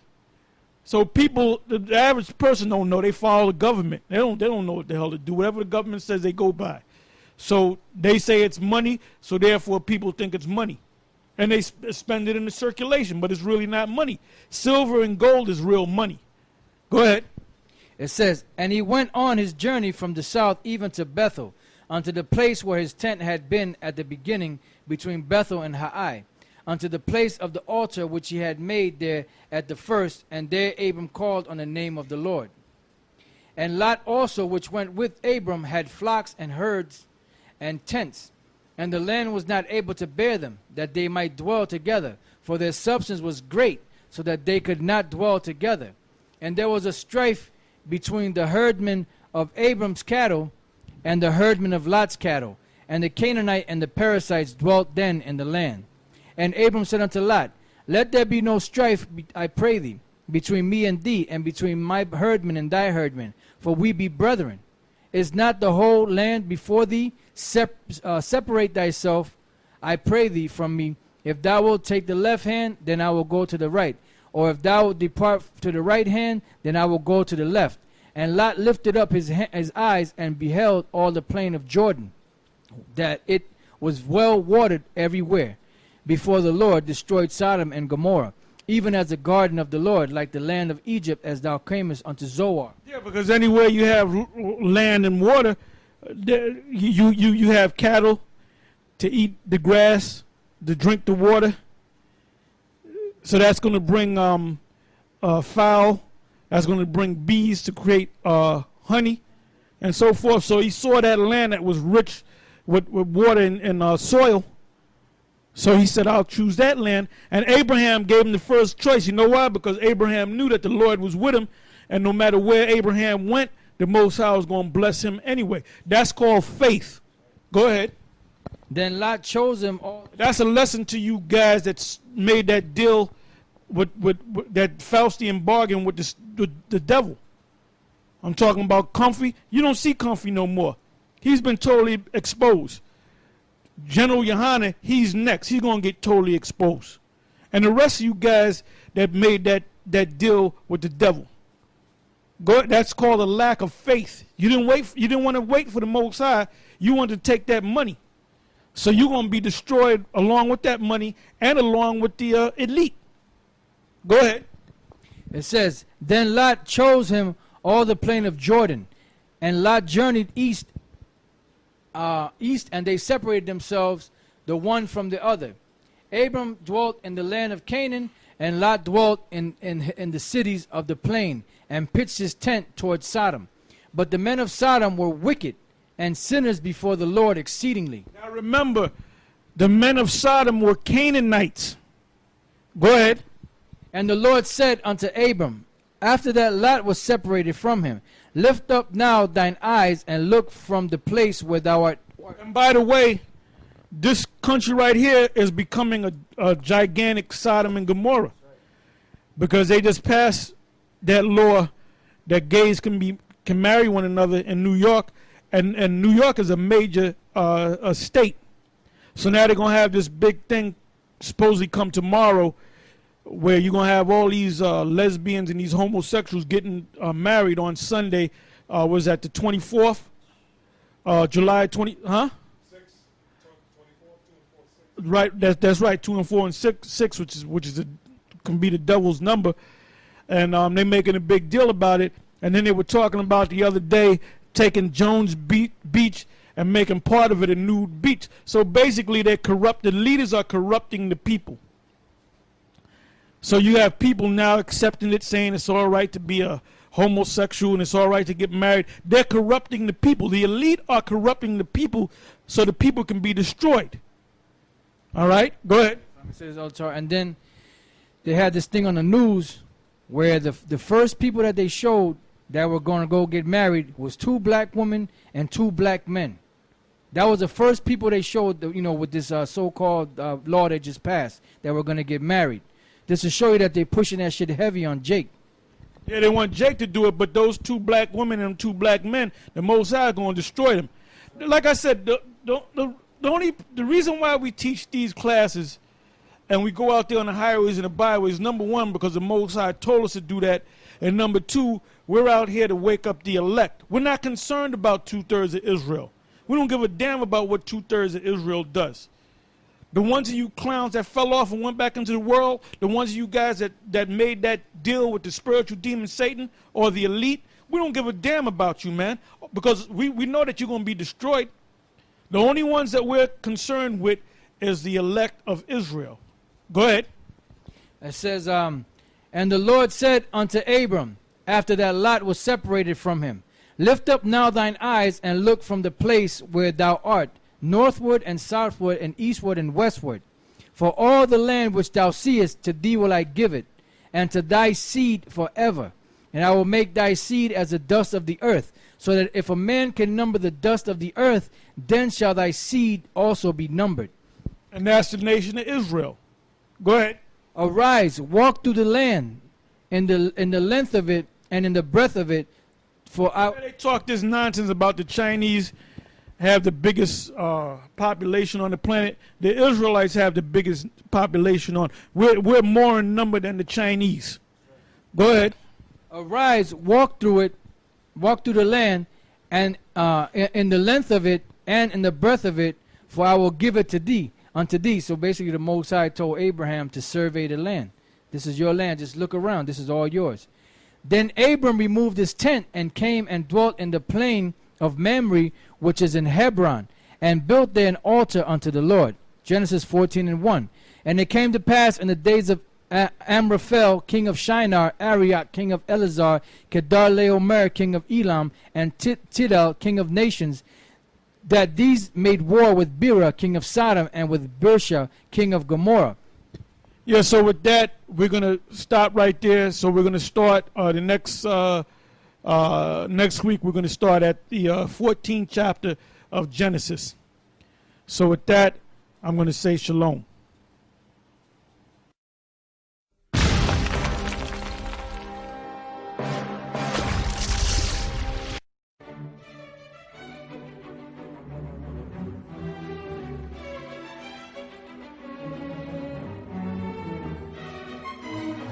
Shalom, and welcome once again to another episode of Elders of GMS, giving all praises to Yahweh Ba'Shem Yahweh Shai. And we're going to continue on with the book of Genesis, and we're going to start at the beginning of chapter 14. Genesis chapter 14, verse 1. And it came to pass in the days of Amraphel, king of Shinar, Arioch, king of Elazar, Kedar-laomer, king of Elam, and Tidal, king of nations, that these made war with Bera, king of Sodom, and with Bersha, king of Gomorrah. Shinab, king of Admah, and Shem-eber, king of Zeboim, and the king of Bela, which is Zoar. And these were joined together in the vale of Siddim, which is the Salt Sea. Yeah, so speaks about Sodom, Gomorrah, and there was three other cities, Zeboim, Admah, what was the other one? Zoan. And that's where, as you read on, that's where Lot had escaped to. And these cities, basically, like you got New York City and you got the mayor. So you had what was called like city-states, for lack of a better term. So you had the leaders over these different cities. Go ahead. All these were joined together in the vale of Siddim, which is the Salt Sea. 12 years they served Kedar-laomer, and in the 13th year they rebelled.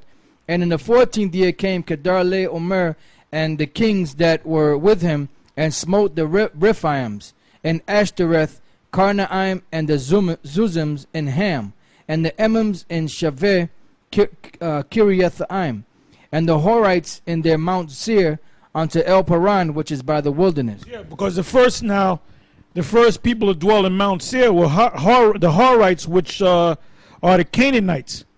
As a matter of fact, to back that up, go to the blue letter and give them the exact verse, and let's see what the blue letter says about this.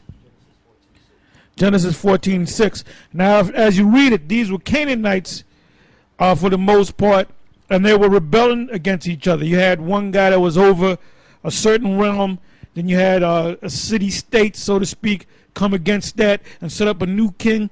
So basically, that goes on throughout history, where you have these small cities and these city-states, and then you have empires, which take control of many city-states and take control of a whole realm, a large land mass, and then you have rebellions. So it's like a cycle. Go ahead, Ak. Yeah, the word there in the Hebrew is haraya, which says Horite, cave dweller, the inhabitants of Mount Seir, the inhabitants of Edom. In later times, it says a troglodyte, cave dweller, a hole, a cavern, and a termination. Horite, of a people who in very ancient time inhabited Mount Seir, afterwards expelled by the Edomites.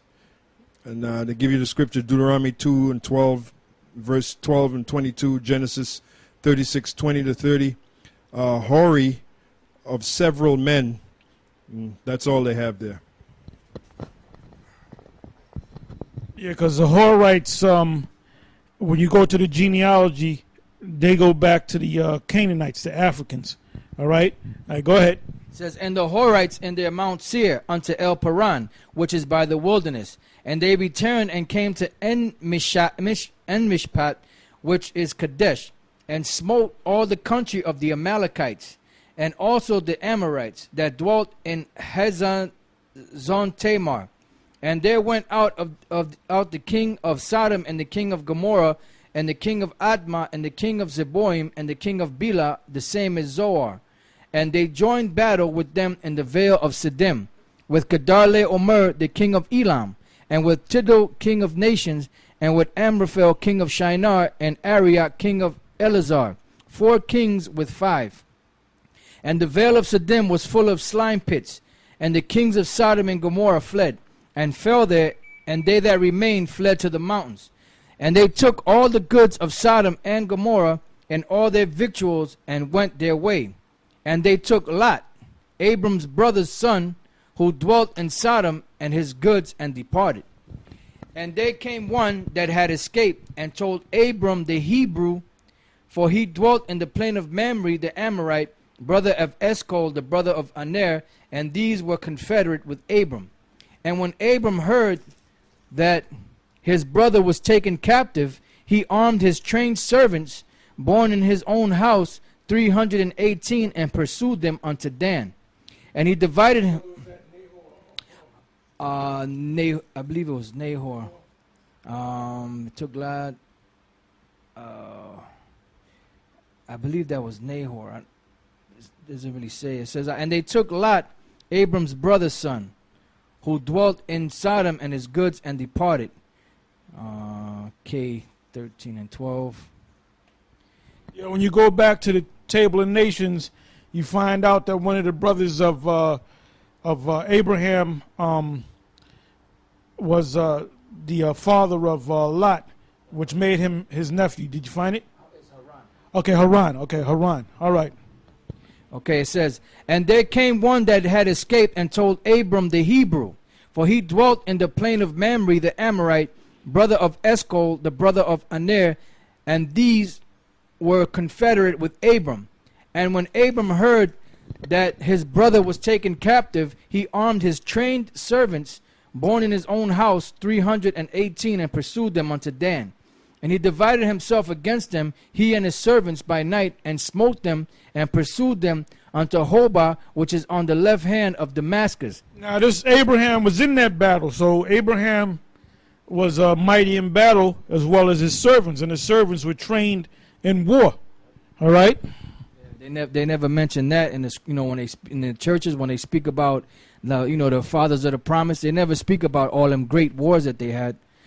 It says, and he brought back all the goods, and also brought again his brother Lot, and his goods, and the women also, and the people. And the king of Sodom went out to meet him after his return from the slaughter of Kedar-laomer. Slaughter. That means they chopped heads off, chopped arms off, gouging eyes out, ripping teeth out. If they had gold on them, they were taking the gold. All right, so that was a brutal battle, a massacre. Go ahead. And of the kings that were with him at the valley of Shaveh, which is the Kingsdale. And Melchizedek, king of Salem, brought forth bread and wine, and he was a priest of the Most High Power. And that's Yahweh Shai, that came as the king of righteousness, Melchizedek. Go ahead. It says, and he blessed him and said, blessed be Abram of the Most High Power, possessor of heaven and earth, and blessed be the Most High Power, which had delivered thine enemies into thy hand. And he gave him tithes of all. And the king of Sodom said unto Abram, give me the persons, and take the goods to thyself.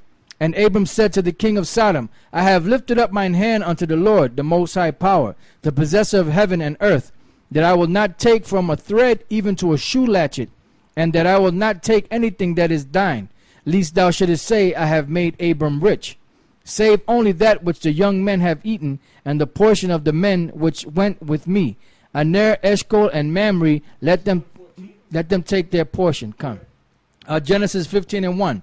After these things the word of the Lord came unto Abram in a vision, saying, Fear not, Abram, I am thy shield, and thy exceeding great reward. And Abram said, Lord Power, what wilt thou give me? And another thing, the Lord didn't always appear to man. The Lord came to man, to his chosen, because it never changed. The Most High doesn't change, man. All right, he has a chosen line that he set up just before they were called Israelites. The chosen line goes back to Abraham, goes back to his father, his son Isaac and his son Jacob. But prior to Abraham, there was always a line. When you go back to Noah, when you go back to Adam, there was always a chosen line. There was always a chosen people. So that stopped when Israel was set up and established. That was his chosen, which became a great nation, which is in captivity under the hands of the Edomites, which the Edomites, the so-called white man, is getting ready to go down, and we're getting ready to come up into power. And these devils know that, man. These elite scholars and the Rothschilds and the super rich, the warlocks and so forth, the elite, they know what's going to happen. They know exactly what's going to happen, but they're stupid because they're trying to stop the prophecies of the Most High.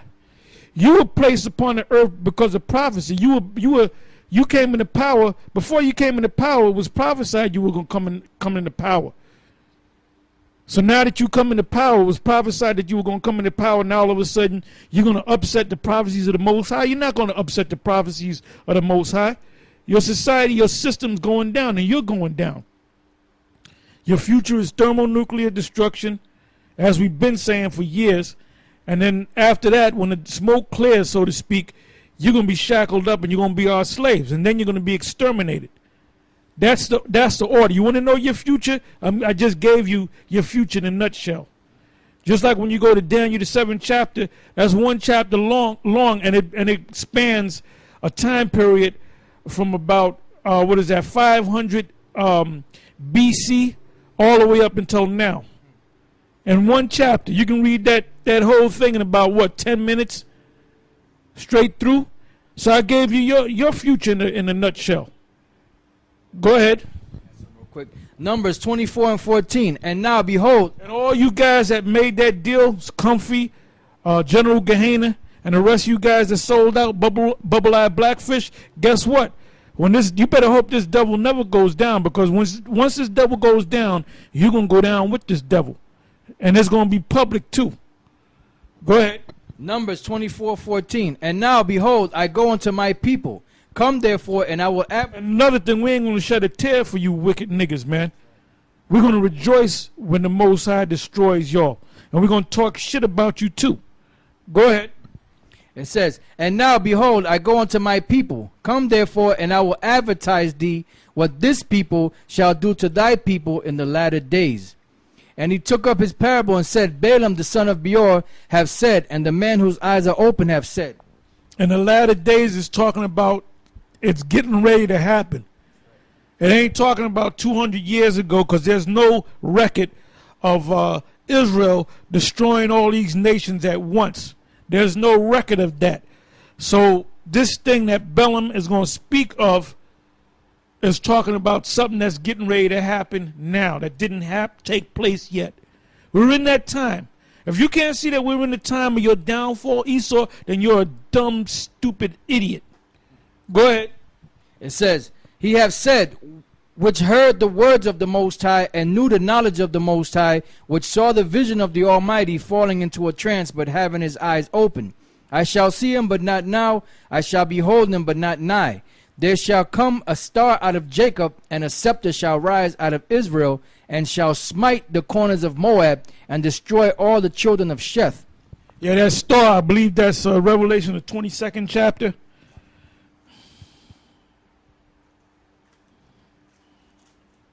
You're right about there. Go ahead. Revelation 22 and 16. I, Yahushua, have sent mine angel to testify unto you these things in the churches. I am the root and the offspring of David, and the bright... I am the root and offspring of David. So that kills that madness about the virgin birth. So anybody that's teaching that, they don't understand the scriptures. They're lost. And the Most High is going to destroy them too. Because the scriptures tell you that. You might not have made a deal with the illuminated ones, but because you breaking down the scriptures the wrong way, destruction is already set up for you. Give me what is that? 2 Peter, the 3rd chapter, and I believe it's around about the 16th verse.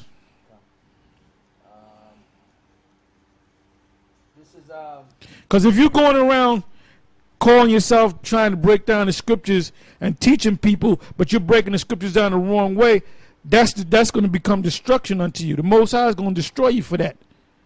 Because the Most High didn't sanction you to go out there and teach this word. All right, go ahead. 2 Peter chapter 3, verse 15.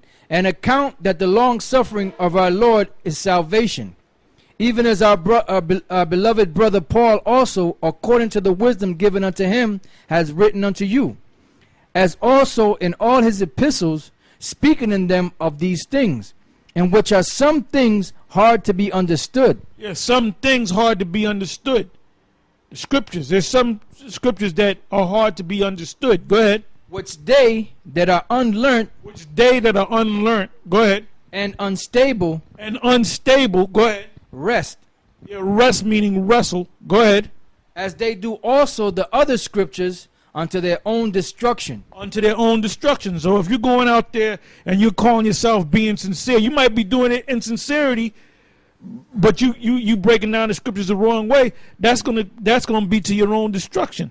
Go ahead. Ye therefore, beloved, seeing you know these things before, beware lest you also, being led away with the error of the wicked, fall from your own steadfastness. Right, now a good example of that is Patak, and what's that brother from Chicago that got with him? The scripture said beware. When it was ordered that guy wasn't right, you wasn't supposed to get with that guy. So you might not make it, man. You might not make it. Go ahead. But and then you other guys don't be. You know what? I don't like no fucking Mama Tum Israelites, man. You trying to make every fucking thing right. God can't get it. It's been broken down to him. You got the videos, and you just can't see nothing. Maybe you can't see nothing because your ass ain't right. So you got a Mama Tum Israelite to come along and try to, don't worry, baby, I'm going to make everything all right. I'm going to break it down. And they still can't get it. And some guys are set up to fall, man. Go ahead. But grow in grace and in the knowledge of our Lord. You guys better toughen yourself, man. All right? You got it, like Patak said, we want to get with these other brothers and make sure they got it right. If they're watching the videos, man, they can get it right. Who the hell sanctioned you to make sure they get it right? What made you so goddamn special? Count Chocula? The hell made you so goddamn? And the Most High is going to destroy your black ass, man. Go ahead. Yeah, the scriptures say, my sheep hear my voice. See, that's why them guys, they'll come up with their little counsel. And when it comes up to us, you already know. If you ain't right at the end of that counsel or that inquiry, you out of there, man. All right? Ain't no ifs, ands, or buts. So you better go to the Mama Tum Israelites and have them guys pat you on the back. Because you ain't going to get patted on the back with us, man. We done broke down the scriptures the right way. So what the hell are you going around there questioning what we're saying through the spirit and the power of Yahweh Ba'ashem Yahweh Shai? All right? Go ahead. 1 Timothy 4:1. Now the Spirit speaketh expressly that in the latter times some shall depart from the faith, given heed. That's already the prophecy, man. You see a guy getting ready to fall off, and you bending over backwards to get him to stay. You wasting your damn time, man.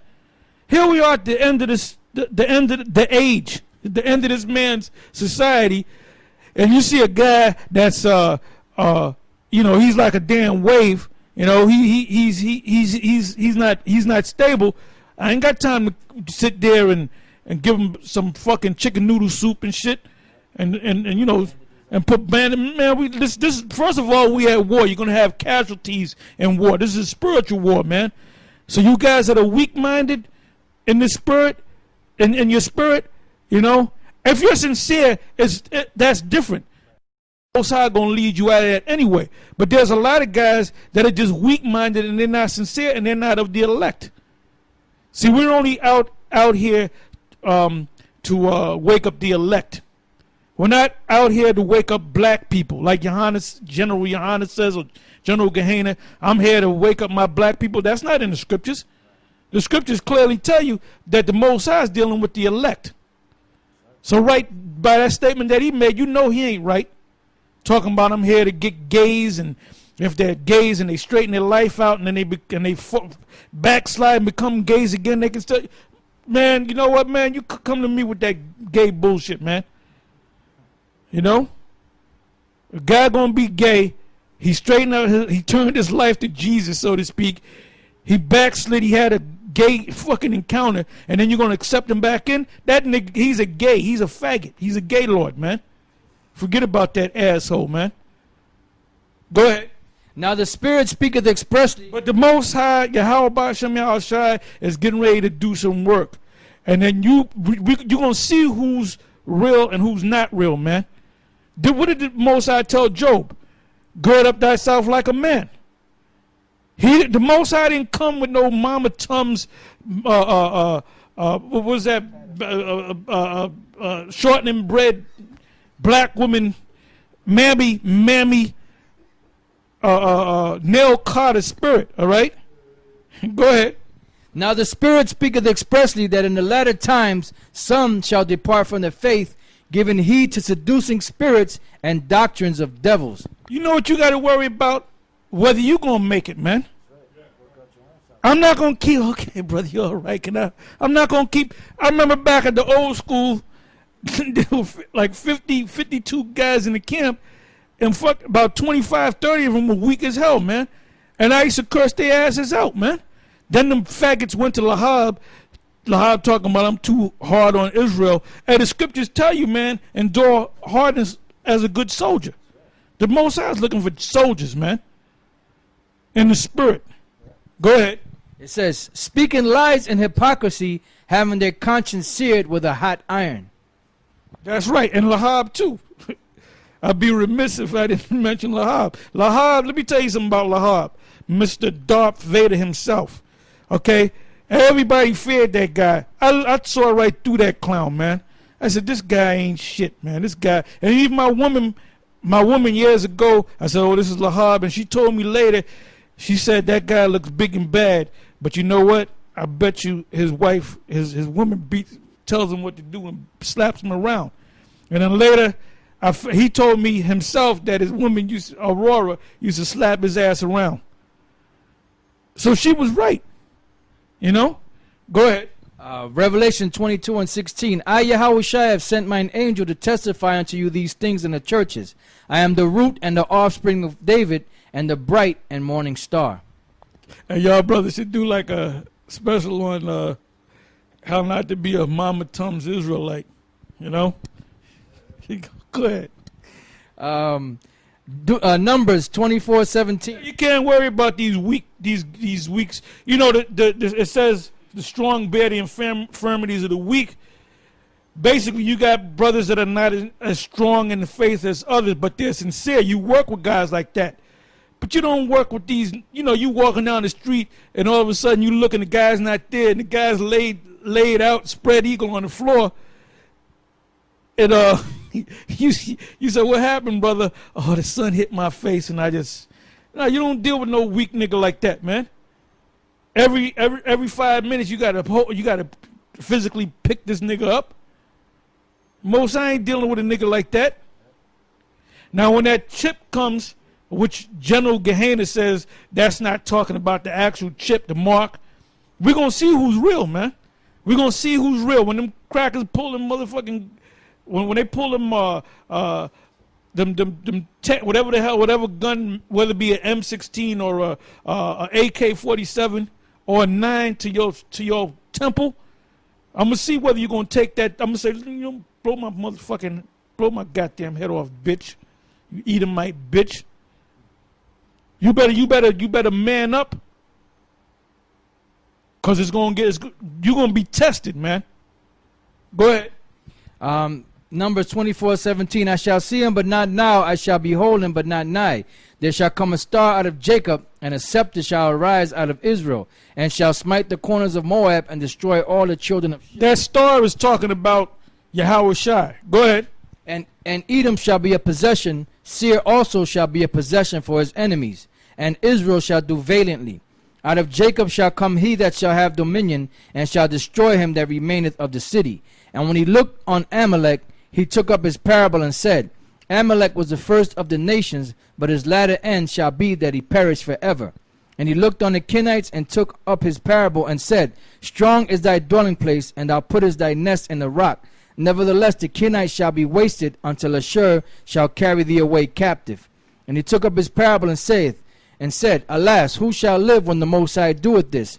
And the ship shall come from the coast of Kittim, and shall afflict Ashur, and shall afflict Eber, and he shall also perish forever. And Balaam rose up and went and returned to his place, and Balak also went his way. Now let's go back to where we left off in Genesis. Genesis 15:1. After these things the word of the Lord came unto Abram in a vision, saying, Fear not, Abram, I am thy shield and thy exceeding great reward.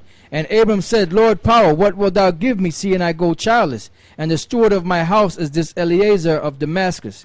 And Abram said, Behold, to me thou hast given no seed, and lo, one born in my house is mine heir. And behold, the word of the Lord came unto him, saying, This shall not be thine heir, but he that shall come forth out of thine own bowels shall be thine heir. Excuse me. And he brought him forth abroad and said, Look now toward heaven, and tell the stars, if thou be able to number them. And he said unto him, So shall thy seed be. And he believed in the Lord, and he counted it to him for righteousness.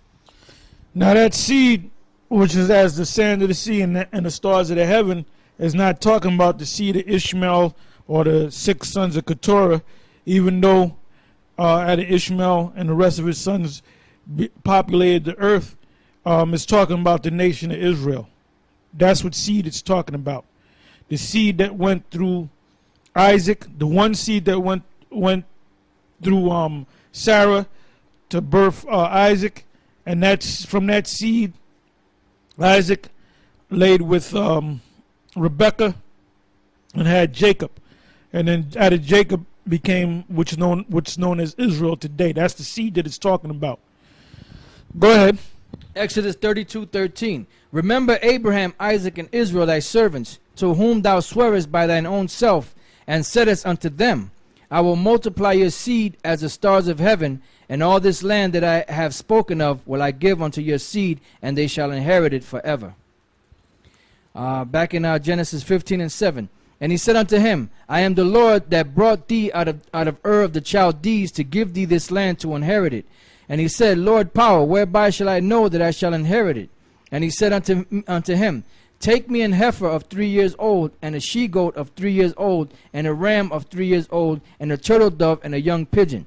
And he took unto him all these, and divided them in the midst, and laid each piece one against another, but the birds he divided he not. And when the fowls came down upon the carcasses, Abram drove them away. And when the sun was going down, a deep sleep fell upon Abram, and lo, an horror of great darkness fell upon him. And he said unto Abram, Now know of a surety that thy seed shall be a stranger in a land that is not theirs. Now, what I got to speak on is this. Nate Satan had did a video a couple years back, but I think he was reading out of Acts 7, which Stephen was, or Stephen, some people refer to him as, mentioned, reiterated what the vision that Abraham got in Genesis 15 chapter. And Nate Satan, that unlearned clown, all right, said that that's talking about America, all right? It wasn't talking about America. It was talking about Egypt. Go ahead. And he said unto Abram, Know of a surety that thy seed shall be a stranger in the land that is not theirs, and shall serve them, and they shall afflict them 400 years. That's Egypt. Mizraim. Ancient Egypt, so you can understand. Go ahead. And also that nation whom they shall serve will I judge, and afterward... And the Lord judged that nation. Go ahead. And afterward shall they come out with great substance. And thou shalt go to thy fathers in peace. Thou shalt be buried in a good old age. But in the 4th generation they shall come hither again, for the iniquity of the Amorites is not yet full. Yeah, because you had the Amorites of Canaan. The Amorites came out of Canaan, so there were Canaanites that were in that land. So Israel, when they left the land of...